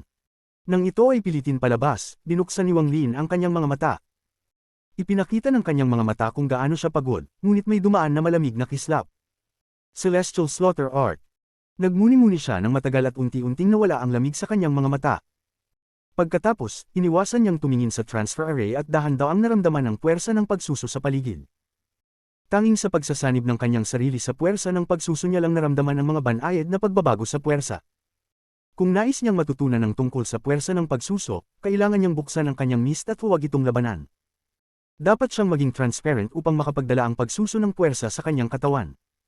Araw-araw, taon-taon, si Wang Lin ay umupo rito sa loob ng 3 taon. Ang 7 bituin na porma ng espada ay hindi na umiikot at tumusok sa lupa sa paligid niya. Si Wang Lin ay parang naging isa sa bato. Sa simula, ang puwersa ng pagsuso ay maaari siyang hilahin ng kaunti, ngunit sa paglipas ng panahon, parang naging transparent si Wang Lin. Ang puwersa ng pagsuso ay dumaan lang sa kanyang katawan. Dumaan ang mga taon at ang 3 taon ay mabilis na lumipas. Ang puwersa ng pagsuso ay dumaan sa katawan ni Wang Lin nang walang tigil at nagmadali patungo sa ilalim. Hindi na kumilos ang kanyang mga damit at buhok gaya ng ginawa nila 3 taon na ang nakalipas. Hindi lang ang kanyang katawan ang hindi gumalaw, pati na ang kanyang isipan ay hindi kumilos. Sa mga nakaraang 6 na taon, habang si Wang Lin ay umupo rito at naramdaman ang puwersa ng pagsuso na dumaan sa lahat ng bahagi ng kanyang katawan, dahan-dahan siyang pumasok sa isang misteryosong estado. Mayroon siyang pakiramdam na siya ay ganap nang nawala. Dahil sa kanyang pagkawala, ang puwersa ng pagsuso ay wala ng epekto sa kanya. Gayunpaman, ang puwersa ng pagsuso ay hindi pa rin makatawid sa kanyang origin soul. Dahil dito, si Wang Lin ay mayroon pang pakiramdam na hindi siya kumpleto habang nasa misteryosong estado. Maaari niyang gawing dumaan ang puwersa ng pagsuso sa kanyang katawan at gawing isa sa puwersa ng pagsuso ang kanyang katawan. Ngunit hindi niya magagawang gawing dumaan ito sa kanyang origin soul at kamalayan at maging isa sa puwersa ng pagsuso. Ngunit hindi nagmamadali si Wang Lin. Patuloy niyang tahimik na nauunawaan ang puwersa ng pagsuso. Sa ilalim ng misteryosong estado, dahan-dahan niyang pinapayagan na magkalat ang kanyang origin soul. 5 taon pa ang lumipas sa isang iglap. Siya ay natrap dito ng 15 taon, siya ay nakaupo sa malaking bato sa loob ng 11 taon. Ang kanyang origin soul ay ganap nang nagkalat at naging isa sa puwersa ng pagsuso. Sa ika-17 taon mula nang siya ay matrap dito, binuksan ni Wang Lin ang kanyang mga mata. Ang kanyang mga mata ay nagpakita ng bakas ng paglipas ng panahon at tahimik na tinitingnan ng dilim sa harap niya. Ang pagsasanib ng aking isipan at ang puwersa ng pagsuso, hindi ito mangyayari kung may kaunting pagtanggi. Upang maunawaan ang puwersa ng pagsuso at tunay na pagsamahin ito, kailangan kong maging bahagi ng puwersa ng pagsuso. Kapag naging ako ang puwersa ng pagsuso, ako ay magiging isa na dito. Nag-isip si Wang Lin. Ito ay bagay na naiisip na niya noon pang maraming taon. Mukhang madali, ngunit mahirap itong gawin. Wala siyang ideya kung saan magsisimula upang gawing bahagi siya ng puwersa ng pagsuso. Sanay na si Wang Lin sa tunog ng huni sa mga nakaraang 12 taon. Ang huni ay ang tinig ng pagsuso. Si Wang Lin ay huminga ng malalim at isinara ang kanyang mga mata. Pababa, ang boses ng babae ay muling umalingaw sa kanyang origin soul. Biglang binuksan ni Wang Lin ang kanyang mga mata, at ang kanyang mga mata ay nagbigay ng kidlat. Inibaba niya ang kanyang ulo at tinitigan ang dilim sa ibaba niya. Ang liwanag sa kanyang mga mata ay naging mas maliwanag at mas maliwanag. Sa sandaling ang liwanag ay umabot sa pinakamataas, bigla itong nawala. Si Wang Lin ay dahan-dahang tumayo matapos hindi gumalaw ng 13 taon at naglakad pasulong. Wala siyang ginamit na spell sa hakbang na ito. Siya ay parang isang mortal na humakbang sa gilid ng bangin at sa walang katapusang kalawakan. Agad siyang nahulog patungo sa ilalim ng hukay, at ang kanyang anyo ay tinangay ng dilim. Ang katawan ni Wang Lin ay mabilis na bumagsak, at habang bumabagsak siya, isinara niya ang kanyang mga mata. Ang puwersa ng pagsuso ay parang maraming malalaking kamay na walang awa siyang hinahatak pababa. Habang siya ay bumabagsak, lalo itong lumamig. Mayroong yelo sa mga pader dito. Hindi pinansin ito ni Wang Lin. Ang buong isipan niya ay lumubog sa misteryosong estado. Ang tanging naiisip niya ay ganap na maging isa sa puwersa ng pagsuso. Maging isa sa puwersa ng pagsuso, magbago bilang puwersa ng pagsuso, maging ang puwersa ng pagsuso. Sa mga sandaling yun, ang origin soul ni Wang Lin ay nagbigay ng maraming malalakas na tunog ng kulog. Ang puwersa ng pagsuso ay dumaan sa kanyang katawan ng mabilis at damaloy sa kanyang origin soul. Sa sandaling iyon, binuksan ni Wang Lin ang kanyang mga mata. Bagaman siya ay bumabagsak, ipinakita niya ang isang bahagyang ngiti. Huminga siya ng malalim at sa mga sandaling iyon, tumigil ang kanyang katawan sa pagbagsak. Ang puwersa ng pagsuso ay dumaan sa kanyang katawan at hindi na siya hinadlangan. Ang kanyang origin soul, ang kanyang laman, ang lahat tungkol sa kanya ay naging isa sa puwersa ng pagsuso. Siya ay naging bahagi ng puwersa ng pagsuso. Tiningnan niyang pababa at nakita niyang wala ng ilalim. Mayroon lamang isang walang katapusang kalaliman na parang kayang lumunin ng lahat ng nilalang sa mundo. Panahon na upang umalis, ang ikatlong kakayahan ng aking Dao, ay ang kapangyarihan ng ilalim ng mundo. Itinaas ni Wang Lin ang kanyang ulo at tumingin pataas at nagsimulang umakyat. Bumaba ka, nagmamakaawa ako sa iyo, bumaba ka, sa unang pagkakataon, may emosyon sa boses ng babae. Kabanata 656. Paglutas ng lihim ng scroll. Tumigil si Wang Lin. Pakiusap, ibaba mo ako. Dalhin mo ako pababa. May kalungkutan at kagipitan sa tinig na iyon. Nag-isip si Wang Lin. Ang tinig na nawala ng 13 taon ay muling umalingaw sa kanyang isipan. Sa loob ng 13 taon ng kanyang pagninilay sa puwersa ng pagsipsip, hindi nagsalita ang babaeng ito. Ngunit ngayon, ang kanyang mga salita ay naglalaman ng mga emosyon na hindi naruroon noon. Hinawakan ni Wang Lin ang bag ng pag-iimbak gamit ang kanyang kanang kamay at lumipad ang scroll. Nagbigay ang scroll ng malambot na liwanag, at walang epekto ang puwersa ng pagsipsip dito. Binuksan ang scroll, at lumitaw ang likod ng babae. Sa unang pagkakataon, maingat na pinanood ni Wang Lin ang babae sa loob ng scroll. Bagaman ito ay isang imahen lamang, ang kanyang anyo ay naglalaman ng aura ng isang taong may natatanging kahusayan. Pakisuyo, ibaba mo ako. Hindi ko kayang iwan ang scroll na ito, kaya hindi ka mapapahamak. Gusto ko lang makita.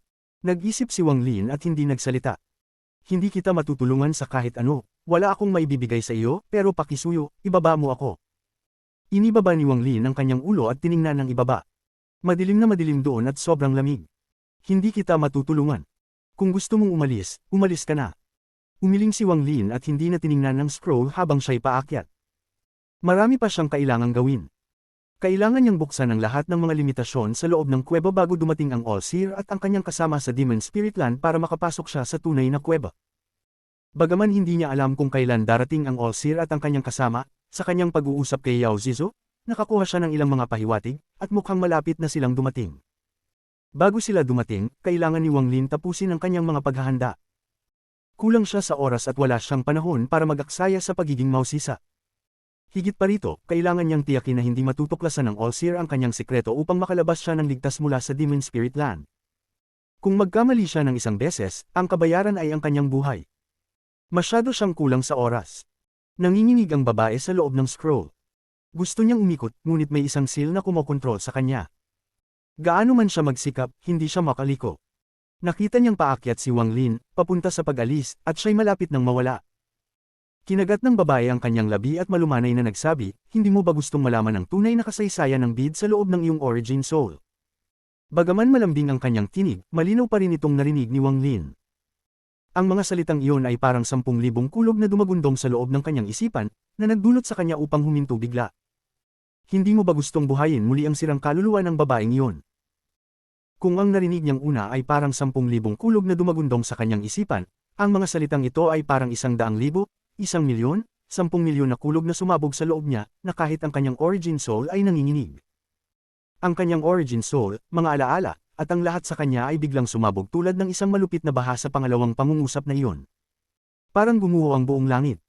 Kahit ang lakas ng isip ni Wang Lin ay hindi niya kayang pigilan ang pagyanig ng kanyang katawan. Lumiko siya at tiningnan ng babae. Ang mga mata niya ay parang isang mabagsik na hayop at hindi na naglalaman ng kalmado mula sa kanyang 800 taon ng pagsasanay. Sa sandaling ito, ano pang All-Seer, ano pang kuweba, ano pang Blood Ancestor, ano pang Demon Spirit Land.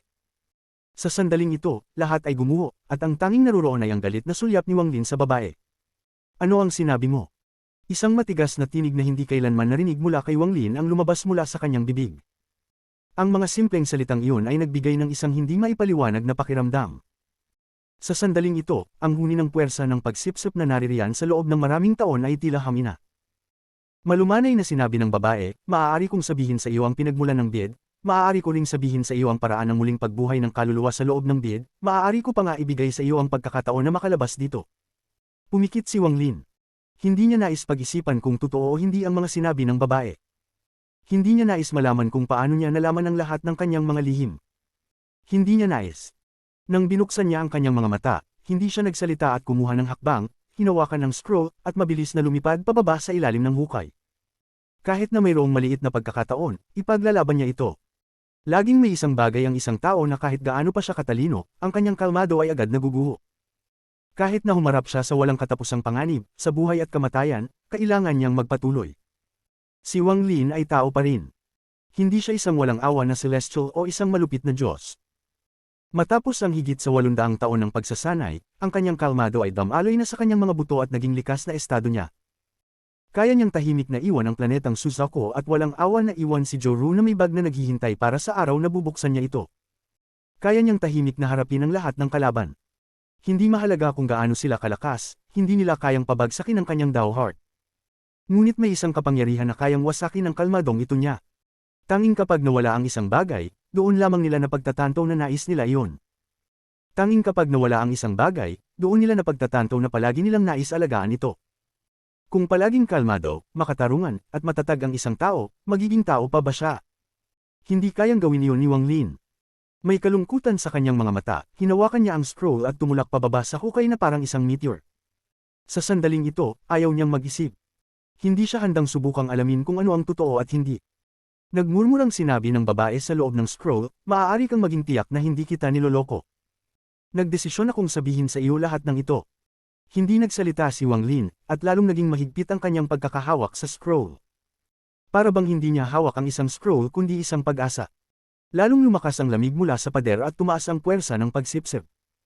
Hindi matukoy kung gaano katagal ang lumipas, at talagang mukhang walang ilalim ang hukay. Kahit gaano pa siya bumaba, madilim na tila walang katapusan.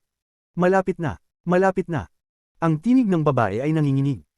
Dito, ang puwersa ng pagsipsip ay hindi matatawaran. Ang katawan ni Wang Lin ay lumilipad kasama ang puwersa ng pagsipsip.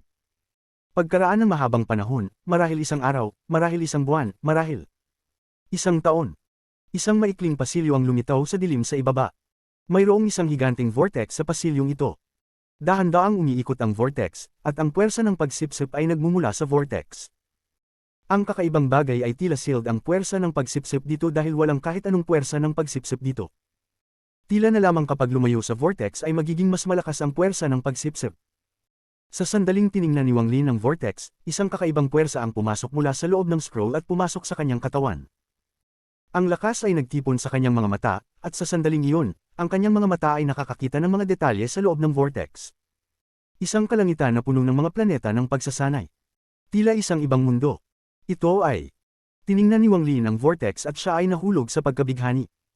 Sa sandaling ito, naibalik ang kanyang kalmado. Malumanay na sinabi ng babae sa loob ng scroll, ang aking bayan. All Heaven Star System. Kabanata 657.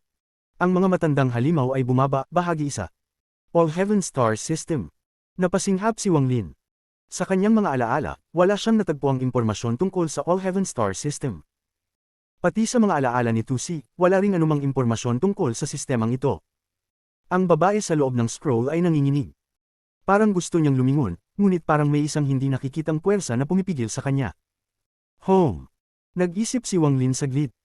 Tinutok niya ang tingin sa scroll at sinabi, dinala na kita sa lugar na ito, ngayon, ikaw naman. Bumantang hininga ang babae at narinig ang kanyang ethereal na tinig. Gusto mo bang makinig ng isang kwento? Nagkunot-noo si Wang Lin. Ang kanyang mukha ay seryoso habang malamig na nagsabi, wala akong interes. Nagulat ang babae. Nagbigay siya ng isang mapait na ngiti at sinabi, noong unang panahon, mayroong isang misteryosong domain. Ang lugar na ito ay isang banal na lupa para sa mga cultivators mula sa buong mundo. Hindi, mula sa buong universo. Tinatawag itong Celestial Domain. Marami sa mga alamat tungkol sa Celestial Domain ay nawala na sa agos ng panahon. Wala na ni isa na makakasiguro kung ang Celestial Domain ay talagang ang umiral. Gayunpaman, may isang alamat na ipinasapasa. Ang alamat na iyon ay nagsasabing iniwan ng Celestial Domain ang mga cultivators at iniwan ang unibersong ito.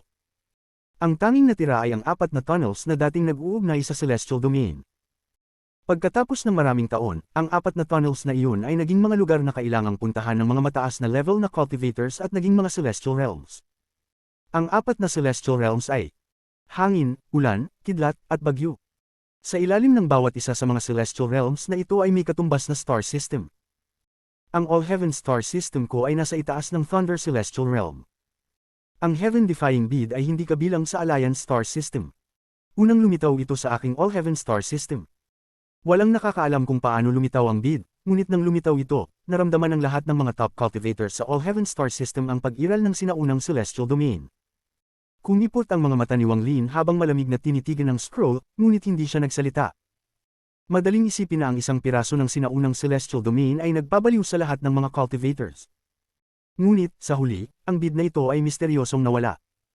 Pagkatapos ng maraming taon, nakakita kami ng ilang mga pahiwatig. Dahil sa isang dahilan, lumitaw ang bead sa Rain Celestial Realm ng Alliance Star System.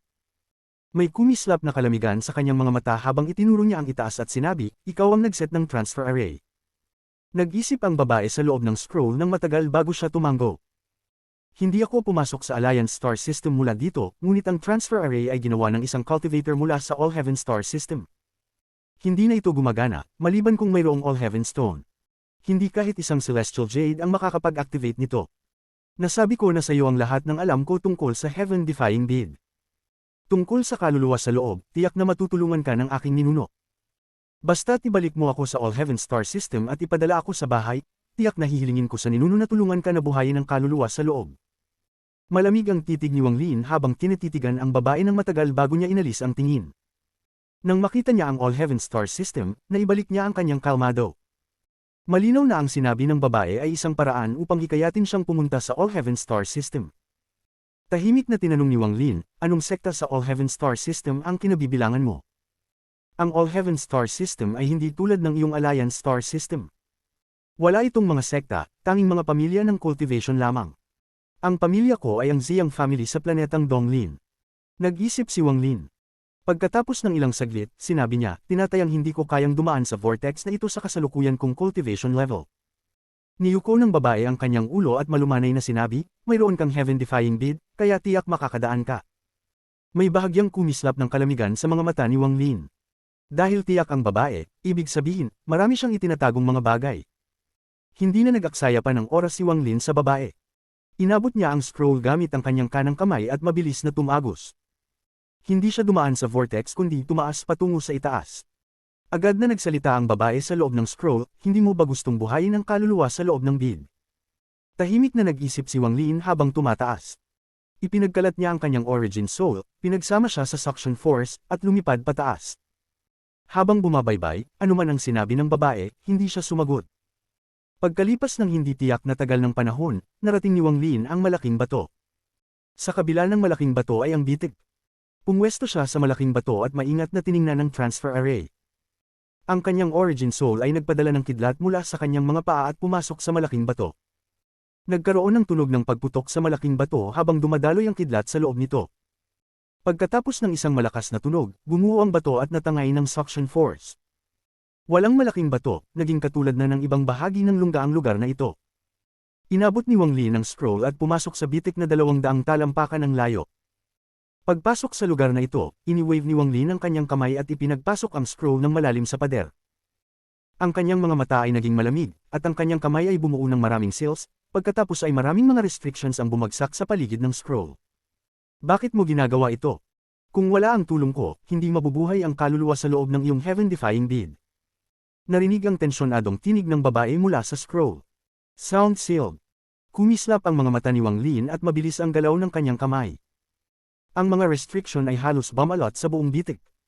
Na-check niya ang scroll habang lumilipad pataas at nalaman niyang hindi niya ito kayang sirain. Ngunit, alam ng babae sa loob ang maraming sikreto niya. Dahil hindi siya makakapagpatay, mas mabuti ng permanenteng selyuhan siya. Wang Lin. Kung wala ako, hindi na mabubuhay muli ang kaluluwa sa loob ng iyong bead.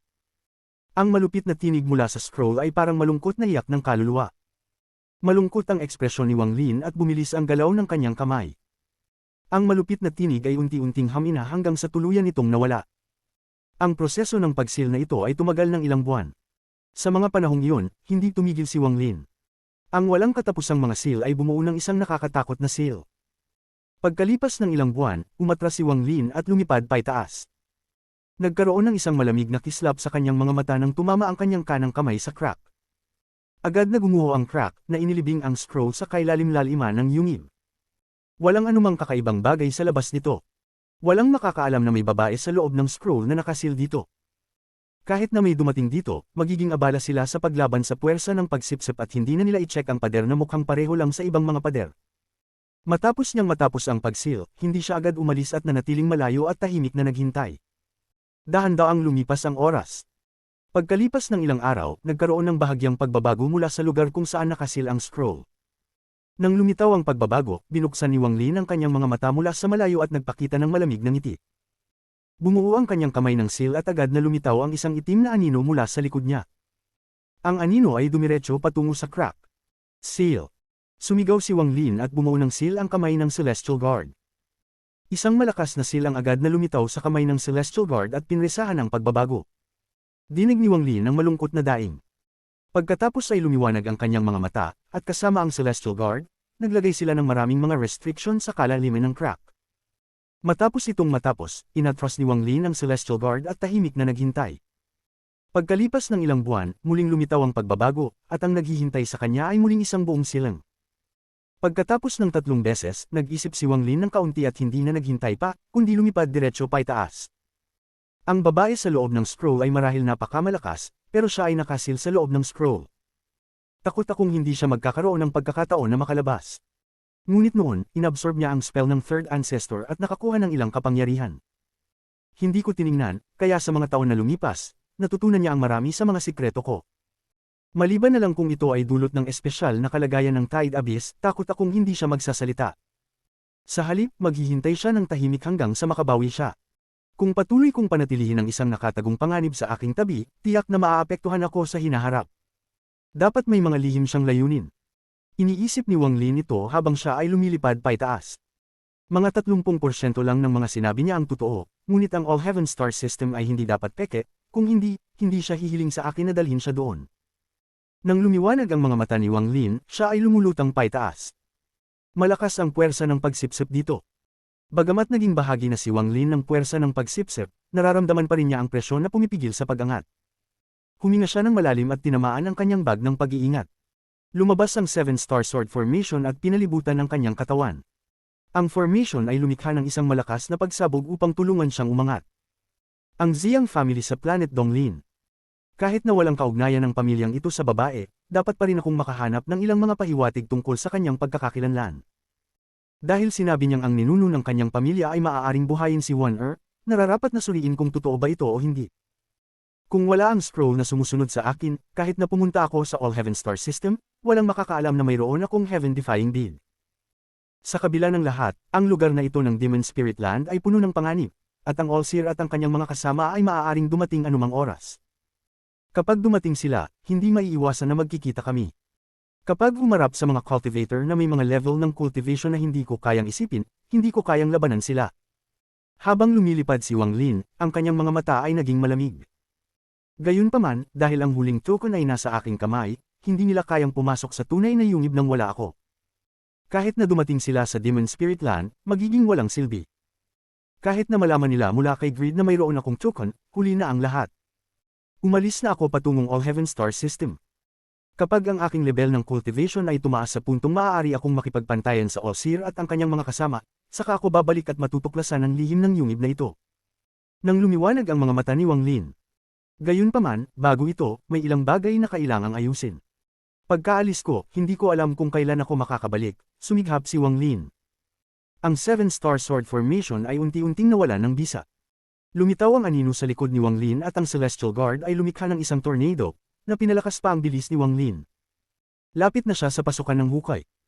Ang isang malaking kawan ng mga lamok ay umungal sa labas ng pasukan ng hukay. Ang mga mata ng purple na lamok na dati malungkot ay biglang kumislap. Pagkatapos, bigla itong dumiritso palabas at tinaboy ang ilang mga kasama nito na naghadlang. Tumitig ito sa hukay at nagbigay ng matalim na mga sigaw. Hindi maipaliwanag ang saya sa kanyang mga sigaw. Ang katawan ng lamok ay nanginginig habang pinalipad nito ang mga pakpak at dumiretso na parang kidlat patungo sa hukay ng walang pag-aalinlangan. Sa puntong ito, kahit na ang lahat ng mga lamok ay umiyak ng sabay-sabay, hindi nila kayang pigilan ang lamok na ito mula sa pag-charge pababa ng kalaliman. Habang lumilipad si Wang Lin, agad niyang napansin ang mga angal mula sa itaas. Tumingin siya pataas at nakita ang mosquito beast na hindi niya nakita sa loob ng higit sa 10 taon. Nang makita ng lamok si Wang Lin, ang mga mata nito ay puno ng kaligayahan. Umaligid ito sa paligid ni Wang Lin, nagbigay ng mga sigaw na parang isang batang matagal nang hindi nakikita ang kanilang mga magulang. Masaya itong lumipad sa ilalim ni Wang Lin at iniangat siya. Sa tulong ng tornado mula sa Celestial Guard, lumipad si Wang Lin ng diretsyo palabas ng hukay. Sa oras na siya ay makalabas, naglabas si Wang Lin ng hininga ng ginhawa. Kabanata 658. Ang mga matandang halimaw ay bumaba, bahagi 2. Ang dahilan kung bakit siya nakalabas, bukod sa pagiging isa sa puwersa ng pagsipsip, ay malaki ang kontribusyon ng 7 bituin na pormasayon ng espada at ng Celestial Guard. Malaking bahagi rin ng pagpapahina ng puwersa ng pagsipsip. Hindi tiyak ang puwersa ng pagsipsip mula sa hukay. Minsan malakas, minsan mahina. Kung ito ay panahon ng malakas na pagsipsip, kahit na may mga kalamangan si Wang Lin, mahirap pa ring makalabas. Matapos lumipad palabas habang nakatayo sa lamok, agad niyang nakita ang libu-libong mga lamok na nakatingin sa kanya na may mga pulang mata at naglalabas ng mabigat na mga aura ng galit. Bahagyang nagkunot ang noo ni Wang Lin. Mas kaunti ang mga lamok kumpara noon. Tila may nangyaring hindi inaasahan sa laban ni Grid at Zhou Yi na nagdulot ng pagbaba ng bilang ng mga lamok. Hindi ko alam kung ano talaga ang nangyari. Isip-isip ni Wang Lin bago inilagay ang kanyang kamay sa ulo ng lamok at ginamit ang kanyang banal na pakiramdam. Ilang mga eksena ang agad na dumaan sa isip ni Wang Lin. Kalagitnaan ng labanan nila Zhou Yi at Grid, may isang lalaki at isang babae na nagmula sa Fire Demon Country na dumaan mula sa labasan. Napakabigat ng kapangyarihan ng dalawang ito. Sa isang simpleng pagkakahawak, nahuli si Grid. Madali ring nahuli si Zhou Yi, ngunit tila wala silang masamang layunin. Sa katunayan, nang makita nila si Zhou Yi, ang mga mata ng lalaki ay nagpakita ng lungkot at nostalgia. Hindi namatay ang kawan ng mga lamok, ngunit karamihan sa kanila ay nahuli ng magkasamang ito. Kung hindi pa dahil sa napansin ng lamok ni Wang Lin na may nangyaring masama at ginamit ang isang spell upang magmukhang katulad ng iba pang mga lamok, malamang ay nahuli din ito. Nang bumalik ang banal na pakiramdam ni Wang Lin mula sa lamok, nagmukha siyang malungkot. Nag-isip siya saglit bago pinatpat ang ulo ng lamok. Ang lamok ay nagbigay ng isang malakas na sigaw at sa halip na lumipad patungo sa labasan sa Fire Demon Country, ito ay lumipad patungo sa pasukan sa Water Demon Country. Ngayon na kayang magsanib ni Wang Lin sa puwersa ng pagsipsip, anumang lugar ay maaaring maging isang labasan. Habang sila'y lumilipad, sumunod ang libu-libong mga lamok. Paminsang naglalabas sila ng mga sigaw ng desperasyon at kawalan ng pag-asa na tila sinusubukan nilang pigilan ang lamok ni Wang Lin mula sa pag-alis. Sa araw na iyon sa Water Demon Country, isang lilang liwanag ang tumakas patungo sa hangin. Ito ay ang lamok na hayop. Si Wang Lin ay nakaupo sa likod ng lamok na may malungkot na ekspresyon. Pagkatapos lumabas ang lilang liwanag, mahigit 2,000 mga lamok na hayop ang sumugod at pinaligiran si Wang Lin. Nakatingin sila sa lila na lamok, at ang kanilang mga sigaw ay mas malakas pa. Ang mga mata ng lamok ni Wang Lin ay nagpakita ng isang matibay na titig habang paulit-ulit na nagsisigaw ito na parang sumasagot. Ang lungkot sa mga mata ng mga lamok sa paligid ay lalo pang lumakas. Lahat sila ay nakatingin kay Wang Lin na may mabagsik na titig. Ang mga mata ni Wang Lin ay kumislap at tumayo siya. Ang kidlat mula sa kanyang pinagmulan na kaluluwa ay kumalat. Sa puntong ito, tila siya ay napapaligiran ng mga kidlat at ang mga kidlat ay tila lumabas mula sa kanyang mga mata habang malamig na tinitingnan ang mga lamok. Naramdaman ng lamok sa ilalim niya ang kalagayan ni Wang Lin at agad na naglabas ng isang matalim na sigaw. Nagbigay ito ng isang malakas na presyon na nagdulot sa mga lamok sa paligid na dahan-daang magkalat. Inilabas ni Wang Lin ang isang bag ng pag-iingat, binuksan ito at tiningnan ang mga lamok sa paligid. Ang kawan ng lamok ay ganap na tahimik. Matapos ang isang mahabang panahon, isa sa kanila ang agad na lumipad palabas, naging isang sinag ng abong liwanag, at pumasok sa bag ng pag-iingat. Pagkatapos nito, sumunod ang iba pang mga lamok. Gayunpaman, hindi lahat ng mga lamok ay pinili ang pumasok sa bag ng pag-iingat. Mga 2-3 ang piniling manatiling tahimik. Tahimik nilang pinanood si Wang Lin at ang kanilang hari na nawawala sa ibabaw ng abot tanaw. Matapos ang isang mahabang panahon, lahat sila ay naglabas ng mga sigaw na puno ng lungkot. Pagkatapos ay isang-isa nilang pinili na sirain ang kanilang mga puso at tumalon sa pasukan ng Tide Abyss. Sa malayo, ang katawan ng lamok na hayop ni Wang Lin ay nanginig at dahan-daang tumingin sa direksyon ng Tide Abyss. Ang mga mata nito ay puno rin ng kalungkutan. Nagsay si Wang Lin at hinaplos ang ulo ng lamok. Sa kanyang pag-unawa sa lamok na hayop, naisip niyang maliban na lamang kung ang lamok ay isang bata, hindi ito maaaring masakop. Lahat ng mga pumasok sa kanyang bag ay mga bata pa, at ang lahat ng mga nagdesisyong mag-suicide ay mga matatanda. Sa mundo ng mga lamok na hayop, kung sila ay iniwan ng kanilang hari, wala silang ibang magagawa kundi mamatay, maliban na lamang kung may bagong hari na darating. Hindi kinaya ni Wang Lin ang kalungkutan ng lamok, kaya tumalon siya mula sa katawan nito at inilagay ito sa bag ng pag-iingat. Tanging sa pamamagitan ng pagpapasama nito sa ilang daang kasamahan at sa Thunder Toad, makakabawi ito mula sa kalungkutan. Si Wang Lin ay lumulutang sa hangin habang tinitingnan ang asul na langit at mga puting ulap. Matagal na niyang hindi nakita ang langit. Pagkatapos mag-isip ng kaunti, ipinagpag ni Wang Lin ang kanyang bag ng pag-iingat at isang kristal ang lumabas sa kanyang kamay.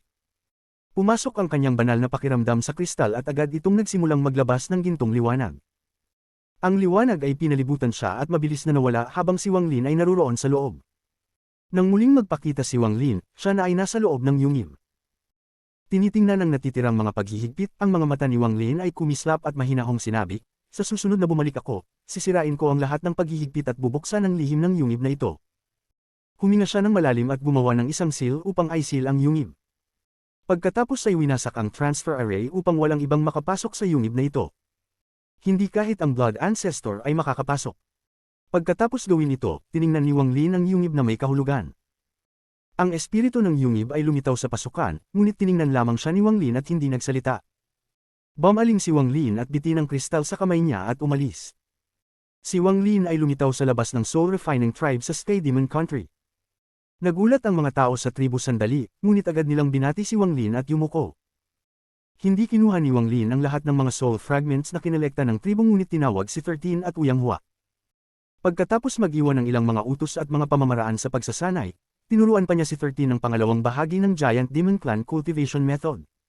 Matapos nito, iniwan niya ang tribo. Sa sandaling umalis siya, lumuhad si 13 sa lupa at nagpatira pa ng ilang beses patungong Wang Lin. Ganoon din si Uyang Hua, at ang kanilang mga mata ay puno ng kalungkutan. Bagaman hindi nagsalita si Wang Lin, mayroon silang pakiramdam na sa buhay na ito. Mahirap na silang muling magkita. Sa Sky Demon City sa loob ng mansion ng Demon General, si Shi Xiao ay nakaupo sa lotus position. Sa tabi niya, si Chen Tao ay nag-eensayo din. Ang kanyang cultivation ay nakabawi na sa kalagitnaan ng ascendant matapos ang mga taon ng pagpapagaling at gamot. Umusad pa siya ng kaunti. Bagaman malayo pa siya sa huling yugto ng ascendant, hindi naman siya malayo. Hindi nagtagal, binuksan ni Shi Xiao ang kanyang mga mata at kumislap ang mga ito. Binuksan din ni Chen Tao ang kanyang mga mata at nagpakita ng matalim na tingin. Tahimik na sinabi ni Shi Xiao, "Chen Tao, bukas ay pupunta ako sa Demon Emperor at irerekomende kita bilang Demon General. Pagkatapos ay makakapunta ka sa Dragon Lake para magsanay. Bagaman hindi ito ang tunay na pamamana, tiyak na makikinabang ka." Sumagot si Chen Tao, "Bukas ay tatawagin kita as Commander-in-Chief." Nagpakita ng isang proud na ngiti si Shi Xiao at sinabi, "Ang posisyon na to ay dapat akin na sana 100 taon na ang nakalipas. Si Mo Lihai lang ang nagnakaw nito sa akin gamit ang mga hindi marangal na pamamaraan. Kung hindi dahil kay Wang Lin, ano siya?" Tumingin si Chen Tao kay Shi Xiao at tahimik na sinabi, "Si Wang Lin ay aking junior apprentice brother." Tinutok ni Shi Xiao ang kilay at malamig na ngumiti. "Nasaan ang iyong junior apprentice brother noong panahon ng digmaan sa Fire Demon Country?" Inangkin ni Wang Lin ang kredito sa dulo ng digmaan. Bagamat tinulungan niya si Lord Ancient Demon, ipinahiya niya tayong lahat. Bukod dito, nawawala na ang taong yan ng maraming taon. Sigurado akong hindi na matatagpuan ang kanyang mga buto. Bawat pag-alala mo sa kanya bilang junior apprentice brother mo, pero baka hindi ka na rin niya alalahanin bilang senior apprentice brother. Tahimik na nagmuni si Chen Tao. Nagpakita ng konting pang-iinsulto ang mga mata ni Shi Xiao at sinabi, "Sinasabi kong mababa siya. Pero kung hindi siya nagpakita ng ganoong pagkatalo, papatayin ko siya at ipapaalam ko sa kanya kung paano mag-act bilang isang cultivate." Ganun ba? Isang malamig na tinig ang nanggaling sa kalawakan. Nagulat si Shi Xiao, ngunit agad na naging madilim ang kanyang ekspresyon at sumigaw, "Sino ang may lakas ng loob na magtago? Lumabas ka at ipakita mo sa general na ito." Nagliliwanag ang mga mata ni Chen Tao at nakatingin sa langit. Nakakita siya ng isang itim na anino na lumitaw sa langit. Sa likuran nito ay ang bilog na buwan, at dahan-dahan itong lumapit sa ilalim ng liwanag ng buwan. Ang kanyang katawan ay naglalabas ng mga kidlat. Isang nakakagulat na tanawin. "Ikaw. Ikaw ay si Wang Lin." Pinaikit ni Chen Tao ang kanyang mga mata nang makilala ang pagkakakilanlan ng anino. Talaga nga, mayroon kang tapang na pumasok sa aking mansyon. Agad kang umalis sa loob ng 3 hininga, o mamamatay ka. Malamig ang tingin ni Shi Xiao at puno ng puot ang kanyang mga mata. Sa mga nakaraang taon, tumaas ang kanyang cultivation. Katumbas siya ng isang cultivator sa unang yugto ng Ascendant, at ang kanyang katawan ay puno ng demonyong enerhiyang espiritual. Dama po si Wang Lin sa lupa. Tahimik niyang tiningnan si Shi Xiao at mabangis na sinabi, may ipinangako akong isang tao noon na kukunin ko ang iyong buhay. Ngayon, narito ako upang tuparin ang pangakong iyon. Sumabog ang puot mula sa mga mata ni Shi Xiao at agad na tumakbo ang kanyang katawan. Naging anino siya at tumakbo patungo kay Wang Lin. Habang siya ay gumagalaw, ang kanyang kamay ay bumuo ng isang seal at handa na siyang gumamit ng isang spell. Hindi kumilos si Wang Lin, ngunit sa ilalim ng liwanag ng buwan, ang anino sa likuran niya ay agad na naging mabagsik. Bigla itong lumabas mula sa lupa at sa isang iglap, dumaan kay Shi Xiao. Malaki ang pagbabago sa ekspresyon ni Chen Tao. Nang siya ay papalabas na, ang anino na dumaan kay Shi Xiao ay nagpakita ng isang mabagsik na tingin. Sa ilalim ng titig na iyon, nanginginig ang katawan ni Chen Tao, kumusot ang kanyang orihinal na kaluluwa, at tumigil siya ng buo. Malamig na pawis ang damaloy sa kanyang noo. Yin at Yang stage. Ang mga mata ni Chen Tao ay puno ng takot. Bumalik ang itim na anino kay Wang Lin at naging anino ulit. Bumagsak si Shi Xiao na ang mga mata ay nakabukas pa. Mayroon pa rin siyang galit sa mga mata, ngunit ang kanyang buhay at lahat ng tungkol sa kanya ay nawasak na. Bumaling si Wang Lin at umalis. Sa ilalim ng liwanag ng buwan, para siyang naglalakad sa buwan. Ang kanyang mga damit ay dumadaloy at ang kanyang buhok ay lumilipad sa hangin habang siya ay lumalayong-layo. Mag-ingat ka, Master. Ang tinig ni Wang Lin ay umalingaw sa mga tainga ni Chen Tao. Nakatitig siya sa langit ng matagal at hindi nakapagsalita. Matapos ni Wang Lin ang lahat ng mga bagay na kailangang asikasuhin, lumitaw siya sa labas ng pasukan ng Tide Abyss. Tumalikod siya upang tingnan ang kalupaan bago itaas ang kanyang ulo at tinitigan ang langit. Ang kanyang tingin ay parang tumagos sa langit at patuloy na umaakyat hanggang sa tuluyan itong masira at makarating sa East Demon Spirit Sea. Sa labas ng pintuan ng East Demon Spirit Sea, naruroon ang All-Seer, si Ling Tianhao, ang Blood Ancestor, at 7 o 8 matatandang guro. Ang lahat ng tao ay naghihintay kay Ling Tianhao na buksan ang pintuan nang biglang sumigaw ang All-Seer. Tiningnan niya ang pintuan ng Demon Spirit Land at nagsimulang kumunat ang kanyang mga kilay. Papasok na sana sila sa Demon Spirit Land ng ilang dekada bago ang nakatakdang plano. Ito ay dahil 10 taon na ang nakalilipas, biglang nakaramdam ng matinding alarma ang All-Seer. Hindi siya nakaramdam ng ganitong pakiramdam sa loob ng 10,000 taon. Ang pakiramdam na ito ay nagmula sa Demon Spirit Land. Nagmula ito sa markang iniwan niya sa isang disipulo na tinatawag na si Wang Lin. Sa sandaling iyon, ang marka ay pinilit na tinanggal. Hindi ito ang unang pagkakataon na ang isang marka ay tinanggal. Noong unang panahon, may isang disipulo na tinatawag na si Sun Yun na nakagawa rin ng ganito. Ang hindi komportableng pakiramdam ay hindi lamang naramdaman ng All-Seer. Ang hindi komportableng pakiramdam ay nagmula sa kanyang anak na si Yao Zizo. Habang lumilipas ang oras, lalong lumalakas ang kanyang nararamdaman. Kapag ang isang tao ay nasa kanyang level ng cultivation, ang ganitong uri ng hindi komportableng pakiramdam ay hindi nangyayari ng walang dahilan. Dahil dito, nang imungkahi ng All-Seer na pumasok sila ng mas maaga, siya ang unang sumang-ayon. Si Yao Zizu lamang ang tanging anak niya at tanging pamilya. Para sa anak na ito, handa niyang isakripisyo ang lahat. Gayun din, ang puso ni Ling Tianhao ay malungkot. 9 sa 12 buhay lamp ng mga espada ay nawala, itinatago ni Ling Tianhao ang kanyang galit at naghahanda na pumasok sa Demon Spirit Land. Nais niyang tanungin ng mabuti si Greed tungkol sa nangyari. Hindi nila alam na ang dahilan ng pagkabahala ng 3 makapangyarihang cultivator ay nagmumula sa isang tao lamang. Pinisil ni Ling Tianhao ang kanyang palad at binuksan ang pintuan ng Demon Spirit Land. Pagkatapos, ipinikit niya ang kanyang manggas at pumasok. Kabanata 659. Pag-alis. Ang palad na ito ay tumama sa pintuan ng Demon Spirit Land, ngunit ang niyugyug nito ay ang buong Demon Spirit Land. Sa sandaling iyon, ang lahat ng 9 na bansa ng Demon Spirit Land ay nayanig.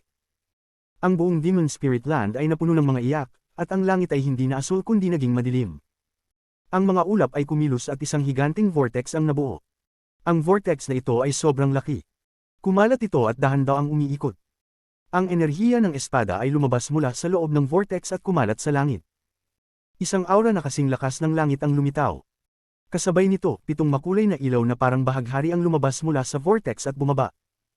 Sa sandaling iyon, lahat ng mga sinaunang demonyo ay lumabas mula sa kani-kanilang mga banal na lugar at matalim na tiningnan ang vortex sa langit. Nagkibit-balikat si Belu at tiningnan ang langit. Pagkatapos niyang sumulyap, ipinikit niya ang kanyang manggas at naglaho. Ilang tao ang lumabas mula sa vortex sa langit. Nakatayo si Ling Tianhao sa langit suot ang berdeng robe. Tumingin siya sa lupa at sumigaw, "Greed, lumabas ka at harapin mo ang matandang ito." Ang kanyang tinig ay kumalat tulad ng kulog na rumaragasa sa langit. Agad na nagsimulang mag-crack ang lupa at kumalat. Sa isang iglap, ang tinig ni Ling Tianhao ay kumalat sa buong Demon Spirit Land. Bilang isang kababalaghan, parang alam na ng lahat na narito si Greed, kaya hindi sila nagulat. Ang mga kilay ng Blood Ancestor ay nag-curtis at ang mukha nito ay nagmukhang malungkot. Nang unang pumasok siya sa Demon Spirit Land, niyugyug niya ang buong lugar gamit ang kanyang Divine Sense ngunit hindi niya natagpuan si Yao Zizo. Parang siya ay ganap na nawala, at lalo siyang naging balisa. Huminga siya ng malalim at nagpa siya na lihim na gamitin ang isang spell. Muling pinansin ng kanyang spell ang buong lugar at lalo pang naging maitim ang ekspresyon niya. Itinaas ng All-Seer ang kanyang kanang kamay at ipinagkasya ang kanyang mga daliri upang magsagawan ng isang kalkulasyon. Mula sa labas, ang East Demon Spirit Sea ay nakaharang sa kanyang divinasyon, ngunit ngayon na siya ay nasa loob ng Demon Spirit Land, wala nang nakaharang sa kanya. Pagkabukas ng pintuan ng mga matandang nilalang sa Demon Spirit Land, si Wang Lin ay tumalon papasok sa Tide Abyss. Dumaan siya pababa sa ilalim ng pit tulad ng isang meteor. Ang puwersa ng pagsuso ay parang isang malakas na thruster na itinulak si Wang Lin papasok sa kailaliman ng hukay. Ang ekspresyon ni Ling Tianhao ay naging madilim. Pagkatapos niyang magsalita, ipinalabas niya ang kanyang Divine Sense upang silipin ang buong lugar. Sa pinaka-northern na lugar, biglaang lumitaw ang dalawa pang Divine Sense na nagbanggaan sa kanya. Naglabas si Ling Tianhao ng isang malalim na pag-ungol at ang katawan niya ay gumalaw ng bahagya, pagkatapos ay kumislap ang kanyang mga mata. Kasabay nito, isang ulap ang tahimik na lumitaw sa harapan nila. Ang ulap na ito ay hindi solid, kundi isang ilusyon lamang. Isang lalaki at isang babae ang nakaupo sa ulap. Ang dalawa ay ang Celestial Cloud Couple, sina Wang Wei at Hu Huan. Tahimik na tinignan ni Wang Wei si Ling Tianhao at ang kanyang grupo. Nang ang mga mata niya ay napadpad kay All-Seer, napansin niyang ang mga pupil ng All-Seer ay kumurap ng kaunti. Patuloy na nakapikit ang mga mata ng All-Seer habang binibilang pa rin ito kahit na dumating na ang dalawa. Ngumiti si Wang Wei. "Mga kapwa cultivators, matagal na tayong hindi nagkita." Si Hu Huan ay may bahagyang ngiti rin ngunit hindi nagsalita. Tiningnan ni Ling Tianhao si Wang Wei at malamig na nagsabi, "Kapwa cultivator Wang, napansin kong kasama mo si Greed. Ibigay mo siya sa akin, may mahalagang tanong akong nais itanong sa kanya." Ngumiti si Wang Wei at nagsabi sa kanyang kasintahan, "Tingnan mo, kahit na taon na ang lumipas, hindi lang nabawasan ang temper ng Sword Saint, lalo pa itong lumala." Nagbigay si Hu Huan ng isang malumanay na tingin at ngumiti. Maiintindihan na ang Sword Saint ay nag-aalala sa kanyang mga disipulo. Malamig ang ekspresyon ni Ling Tianhao. Kung hindi lang dahil sa takot niya sa dalawang ito, matagal na niyang inatake ang mga ito, ayon sa kanyang ugali. Pinigan ni Wang Wei ang kanyang bag ng pagkakahawak at agad na lumabas ang dalawang tao. Isa sa kanila ay si Chenlong at ang isa ay si Greed. Pagkatapos makita ni Chenlong si Ling Tianhao, ang mga mata niya ay punong-puno ng kagalakan. Lumuhad siya at may luha sa mata, at nagsabi, "Master. Si Greed po, siya po ang nagdulot ng kapahamakan sa lahat ng mga junior apprentice brothers ko." Walang reaksyon si Greed. Matapos siyang lumabas, tumayo lang siya sa likuran ni Wang Wei at Hu Huan, parang isang matandang alipin. Hindi tiningnan ni Ling Tianhao si Chenlong ngunit matalim na nakatingin kay Greed at malungkot na nagsabi, "Greed, talagang matapang ka." Bagamat nag-flinch ang puso ni Greed, hindi nagbago ang ekspresyon niya. Malamig niyang tiningnan si Chenlong at nagsabi, "Bata ka, pinatay ba ng matandang ito ang kahit isang tao sa iyong Dalu Sword Sect?" Matindi ang titig ni Chenlong kay Greed. Ngayon na nandyan ang kanyang guro, naramdaman niya ang lakas at sumigaw, "Hindi man ikaw ang pumatay sa amin, ikaw ang nag-trap sa amin sa Purple Mist. Kung hindi dahil doon, paano mamamatay ang mga junior apprentice brothers ko?" Nagtawanan si Greed at nagsabi, "Trap ko kayo sa mist upang makuha ang token, pero nasaktan ba kita kahit kaunti? Imbes na hanapin ang taong pumatay sa mga junior apprentice brothers nyo, ako pa ang inaakusahan nyo. Ano ba yan?" Nais sanang magsalita ni Chenlong, ngunit hindi inaasahan, hinampis ni Ling Tianhao ang kanyang manggas at malamig na nagsabi, "Chenlong, tigilan muna." Tiningnan ni Ling Tianhao si Greed na may nakamamatay na hangarin at sinabi, "Greed, nasaan ang token?" Nagngiti ng mapait si Greed at nagsabi, "Baka hindi nyo ako paniwalaan, pero nanumpa ako sa aking napakaraming taon ng kultibasyon na wala akong hawak na token." Tinitigan ni Ling Tianhao si Greed ng walang salita, naghihintay sa mga susunod na sasabihin nito. Sa puntong ito, maliban sa All-Seer na patuloy na nakapikit, ang lahat ng mga matandang nilalang, kasama na ang Blood Ancestor, ay nakatingin kay Greed. Naramdaman ni Greed ang pangangati sa kanyang ulo. Sa mga naruroon, maliban kay Qianlong, siya ang may pinakamababang cultivation. Ngayon, nakatingin sa kanya ang lahat ng malalakas na cultivators na ito at naramdaman niyang nanginginig ang kanyang isipan. Matapos ang ilang saglit, nakabawi siya at huminga ng malalim bago mabilis na nagsabi, si Wang Lin ng Heavenly Fate Sect ang kumuha ng token. Maari pong magpatotoo si Qianlong. Siya rin po ang pumatay sa mga tao ng Dalu Sword Sect.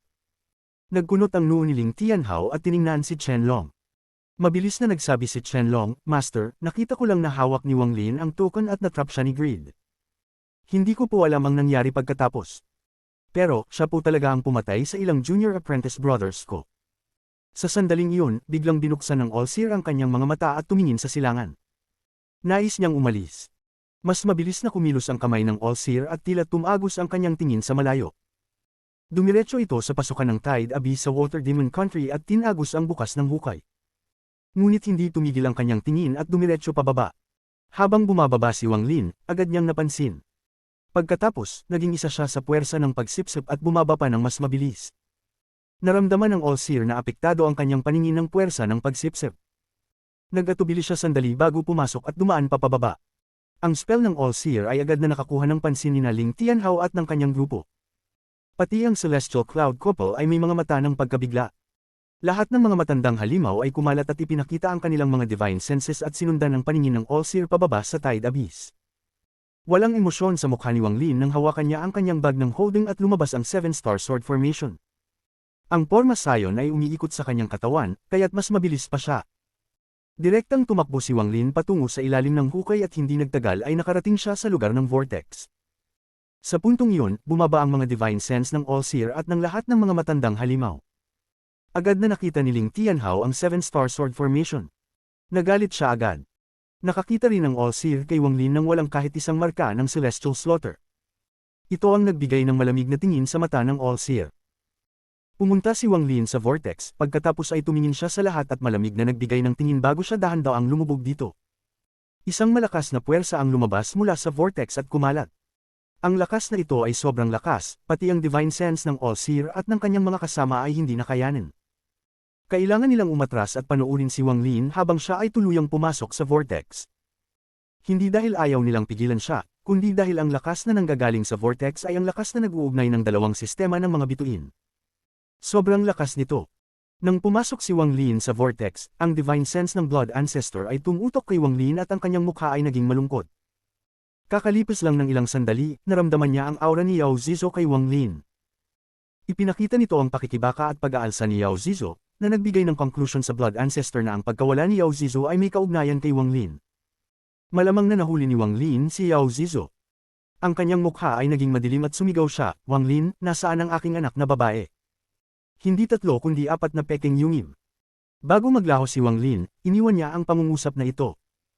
Maaring hindi naintindihan ng ibang tao ang mga salitang iyon ni Wang Lin, ngunit agad itong naintindihan ng Blood Ancestor. Ang ika-4 na peking yungib ay isang lihim na tanging siya at Yao Zizo lamang ang nakakaalam.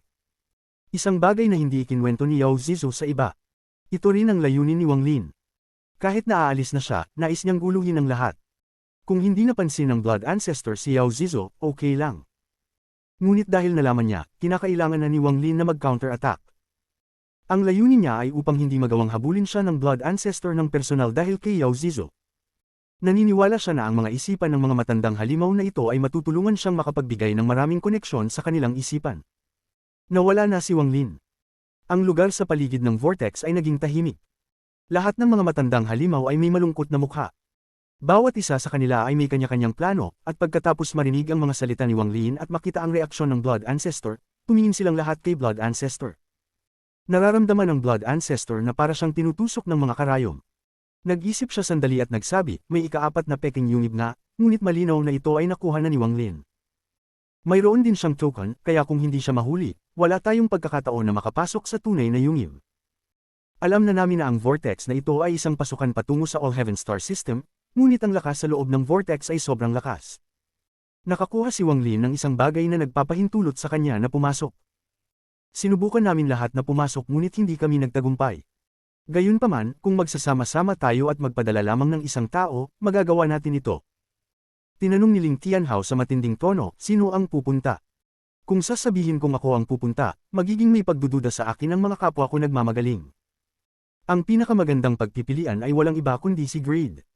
Lahat tayo ay mag-iiwan ng isang restriction sa kanya at hindi na siya makakatakas sa ating mga kamay. Kailangan lang niyang sundin ang utos na hulihin si Wang Lin at dalhin siya pabalik. Bukod pa rito, ang antas ng cultivation ni Greed ay sapat na upang harapin si Wang Lin. Tahimik na pinanood ng All-Seer ang vortex at ang kanyang mga mata ay naglalaman ng misteryosong liwanag. Walang nakakaalam kung ano ang naiisip niya. Kabanata 660. Pagdating sa All Heaven. Sistema ng All Heaven na bituin. Ang maliwanag na liwanag ng mga bituin ay kumalat ng walang katapusang sa lahat ng direksyon. Ang sistema ng All Heaven na bituin ay napakalaki at maraming mga planeta ng cultivation. Maliban sa ilang tao sa loob ng sistema ng alyansa ng mga bituin, karamihan sa mga nagkakultiba ay hindi alam ang pag-iral ng iba pang mga sistema. Gayunpaman, hindi ganoon ang sistema ng All Heaven. Halos lahat sa kanila ay alam na may isang sistema ng mga bituin sa ilalim ng bawat isa sa mga wind, rain, thunder, at lightning celestial realms. May malalim na kaugnayan ito sa katotohanang ang Cultivation Alliance ang nag-iisang kapangyarihan sa sistema ng alyansa ng mga bituin, at marami silang itinagong lihim. Kasama si Wang Lin, halos lahat ng mga nagkakultiba ay iniisip na ang Cultivation Alliance lang ang tanging kapangyarihan sa ilalim ng mga bituin. Ang sistema ng All Heaven na bituin ay may mas maraming kalayaan. Gayunpaman, may ilang mga lihim na mahigpit pa ring itinatago. Isang pagkakaiba sa pagitan ng dalawang sistema ng mga bituin ay wala silang mga sekta sa sistema ng All Heaven na bituin. Mayroon lamang mga pamilya ng cultivation. Ang tinitingnan ng sistema ng All Heaven na bituin ay ang mga linya ng dugo. Tanging sa pamamagitan ng pagkakaroon ng parehong linya ng dugo magsasama ang mga tao at magtatayo ng kanilang sariling puwersa. May mga sinag ng liwanag na dumaan. May 4 na tao, 3 lalaki at 1 babae. Bagaman mahirap matukoy ang kanilang eksaktong edad, ang kanilang mga itsura ay medyo bata. Hindi rin gaanong nagkakaiba ang kanilang mga antas ng cultivation. Maliban sa babae, na nasa gitnang yugto ng soul transformation, ang 3 lalaki ay nasa unang yugto ng soul transformation. Ang babae ay mukhang nasa kanyang mga 20. Bagamat maganda, may isang hint ng kalamigan sa kanyang anyo. Ngunit sa halip na magyabang, nagbigay siya ng isang atmosfera ng pagiging magiliw. Ang 3 lalaking nagkakultiba ay lahat magagwapo. Gayunpaman, sa kasalukuyan, ang kanilang mga ekspresyon ay malungkot at patuloy silang tumitingin sa likod nila.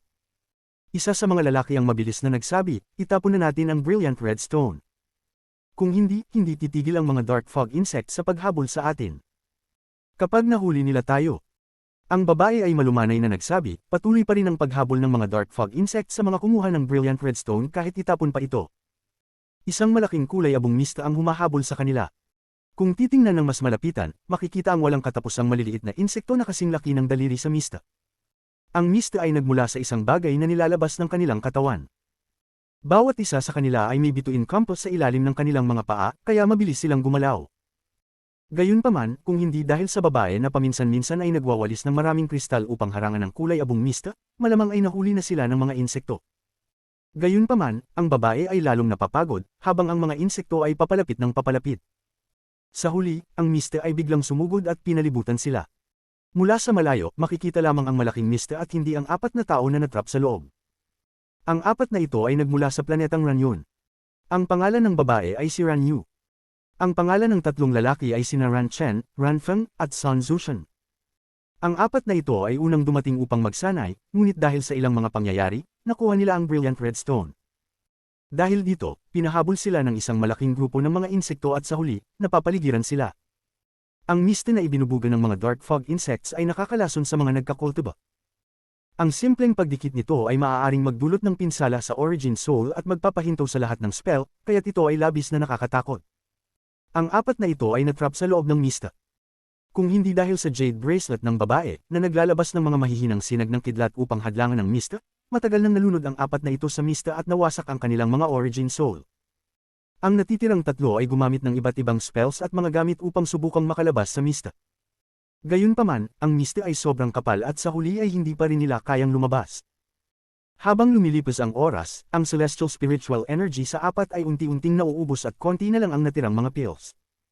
Si Ranyu ay kumunat ang noo at malumanay na nagsabi, ang mga dark fog insects ay natatakot sa thunder spells, at nag-request na ako ng tulong mula sa pamilya.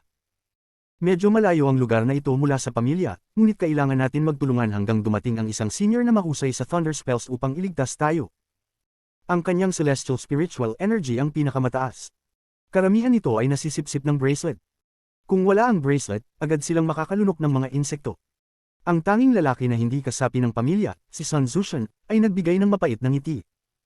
Tumingin siya sa walang katapusang mga insekto sa mista at ang pagdapo ng pag-asa ay naglaho sa kanyang puso.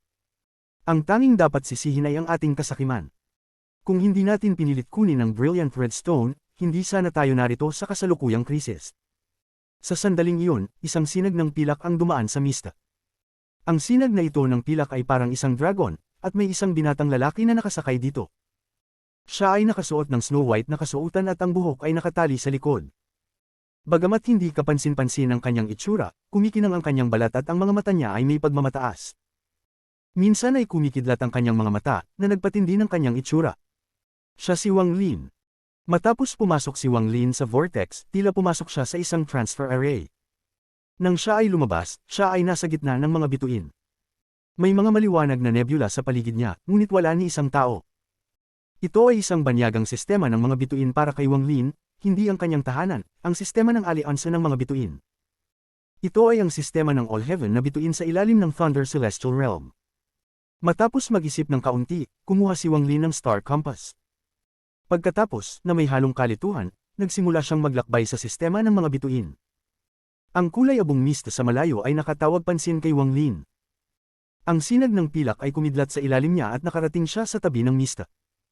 Kumidlat ang mga mata niya, kaya't agad niyang nakita ang kakaibang bagay sa mista at nahanap ang 4 na tao na natrap sa loob. Ang mga dark fog insects ay talagang nanginginig sa ilalim ng titig ni Wang Lin, parang ang titig niya ay naging matigas na bagay. Iwasan nila ang titig niya, na nagbukas ng isang daanan. Agad na nagulat ang 4 na tao na natrap sa loob. Ang mga mata ni Ranyu ay kumislap at siya ay lihim na nagulat. Isang titig lang ay sapat upang puwersahin ang mga dark fog insects na umatras. Ang ganitong klase ng spell ay labis na nagbigay ng shock sa kanyang isipan. Ang kanyang magagandang mata ay gumalaw at nakita niya si Wang Lin sa sinag ng pilak sa labas ng mista. Agad na nawala ang pagdapo ng kawalan ng pag-asa sa mga mata ni Sun Zushan. Agad niyang iniayos ang kamay at sumigaw, "Senyor, ako po ay mula sa Sun family sa planetang Ranyon. Nais ko po sanang humingi ng tulong sa inyo. Tiyak po ay magpapasalamat kami sa inyo." Si Ran Chen at Ran Feng ay agad ding nag-ayuno ng kamay. Sincerely at may galang nilang hinihiling na sila'y iligtas. Si Ran Yu ay tumingin kay Wang Lin at ang kanyang kilay ay bumaba. Nag-cross hands siya at malumanay na nagsabi, "Senyor, ako po ay mula sa Ran family sa planetang Ranyon. Kami po ay natrap ng mga dark fog insects. Kung kami po ay inyong ililigtas, tiyak po ay magbibigay ng gantimpala ang Ran family." Ang ekspresyon ni Wang Lin ay kalmado habang binabaybay ang titig sa kanilang 4. Inilayo niya ang titig at agad na gumalaw ang mista, nilalamon ang daanan. Ang mga sigaw ay narinig mula sa loob ng mista. Ang mga ekspresyon ng mga tao sa loob ay agad na naging pangit. Agad na sumigaw si Sun Zushan, "Senyor, mayroon kaming Brilliant Red Stone. Kung kami po ay inyong ililigtas, bibigyan namin kayo ng batong ito bilang pasasalamat." Hindi alam ni Wang Lin kung ano ang Brilliant Red Stone, kaya't hindi siya nagnanais nito. Tumingin siya sa mista at nagsimulang mag-isip. Sobrang hindi siya pamilyar sa sistema ng All Heaven na bituin, kaya kailangan niyang makakuha ng impormasyon agad upang makapunta sa Ziyang family na sinabi ng babae sa scroll. Ang 4 na tao na natrap sa loob ng mista ay hindi nakakakita sa labas. Sa oras na ito, maliban kay Ranyu, ang natitirang 3 ay puno ng tensyon at pagkabalisa. Ang mga kilay ni Ranyu ay nagsimulang magkulay. Konti na lang ang natirang mga pil sa kanyang bag, at kung magpatuloy ito, ang mga kahihinatnan ay hindi kayang isipin. Kinagat niya ang kanyang mga ngipin at nagsabi, "Senyor, ako." Bago pa siya makapagtapos, ang tinig ni Wang Lin ay pumasok sa mista. "Saan ang planetang Ranyon?" Nagulat ang 4. Agad na sumagot si Sun Zushan, "Nasa mga 7 araw na biyahe mula rito patungong Hilaga. Kung nais po ng senyor pumunta, ako po ay maggagabay sa inyo upang magpasalamat sa inyo sa pagliligtas sa amin." Kumislap ang mga mata ni Wang Lin. Inilabas niya ang kanyang kanang kamay at tinuro ang kawalan. Bigla, isang sinag ng kidlat ang lumabas mula sa kanyang origin soul at pinalo ito gamit ang kanyang kanang kamay. Nang maghiwalay ang miste dahil sa titig niya, nahulaan ni Wang Lin na ang mga insekto ay natatakot sa mga thunder spells. Sa sandaling iyon, isang kidlat ang lumabas mula sa dulo ng kanyang daliri. Lumipad ito sa kalawakan na may malalakas na tunog ng kidlat parang isang thunder dragon. Nagbigay ito ng matinding presyon habang bigla itong sumugod sa mista. Ang mga dark fog insects ay agad na nagsimulang sumigaw at umatras. Isang malaking halaga ng mista ang nanggaling mula sa mga insekto at sumugod sa kidlat. Kung ito ay isang karaniwang thunder spell, maaaring hamina ito kapag humarap sa mista. Sa kabila ng pagiging mahina ng mga dark fog insects sa kidlat, ang lason sa kanilang mga katawan ay nanatiling matinding malakas. Ngunit ang kidlat na ito ay hindi ordinaryong kidlat na nagmula sa karaniwang spells kundi tunay na heavenly thunder. Isa itong kakayahan na nakuha ni Wang Lin nang magsanib ang kanyang origin soul sa Ancient Thunder Dragon. Ang Thunder Dragon ay umungol at pagkatapos ay isang malaking halaga ng mista ang nawalan. Ang kidlat ay dumaan sa mista, nagdudulot sa mga dark fog insects na umatras. Malinaw nilang naramdaman ang presyon mula sa kidlat. Natatakot na sila sa kidlat at ang Heavenly Thunder ay parang kanilang natural na kaaway, kaya't mabilis silang umatras. Sa isang kisap mata, habang ang kidlat ay naglaho, lahat ng dark fog insects ay lumipad palayo. Ang apat ay agad na lumipad palabas at nakarating sa tabi ni Wang Lin. Walang exception, ang apat sa kanila ay parang nakaligtas mula sa mga panganang kamatayan, ngunit ang higit nilang naramdaman ay ang pagkabigla. Ang titig ni Sun Zushan kay Wang Lin ay puno ng pagkabigla. Bilang isa sa All Heaven Star System, hindi siya pamilyar sa mga thunder spells. Bagamat hindi siya makagamit nito, ang sistema ng All Heaven na bituin ay konektado sa Thunder Celestial Realm. Dito, ang mga thunder spells ang pinakamakapangyarihan. Ang pagkabigla niya ay mula sa lakas na nagmumula sa sinag ng kidlat.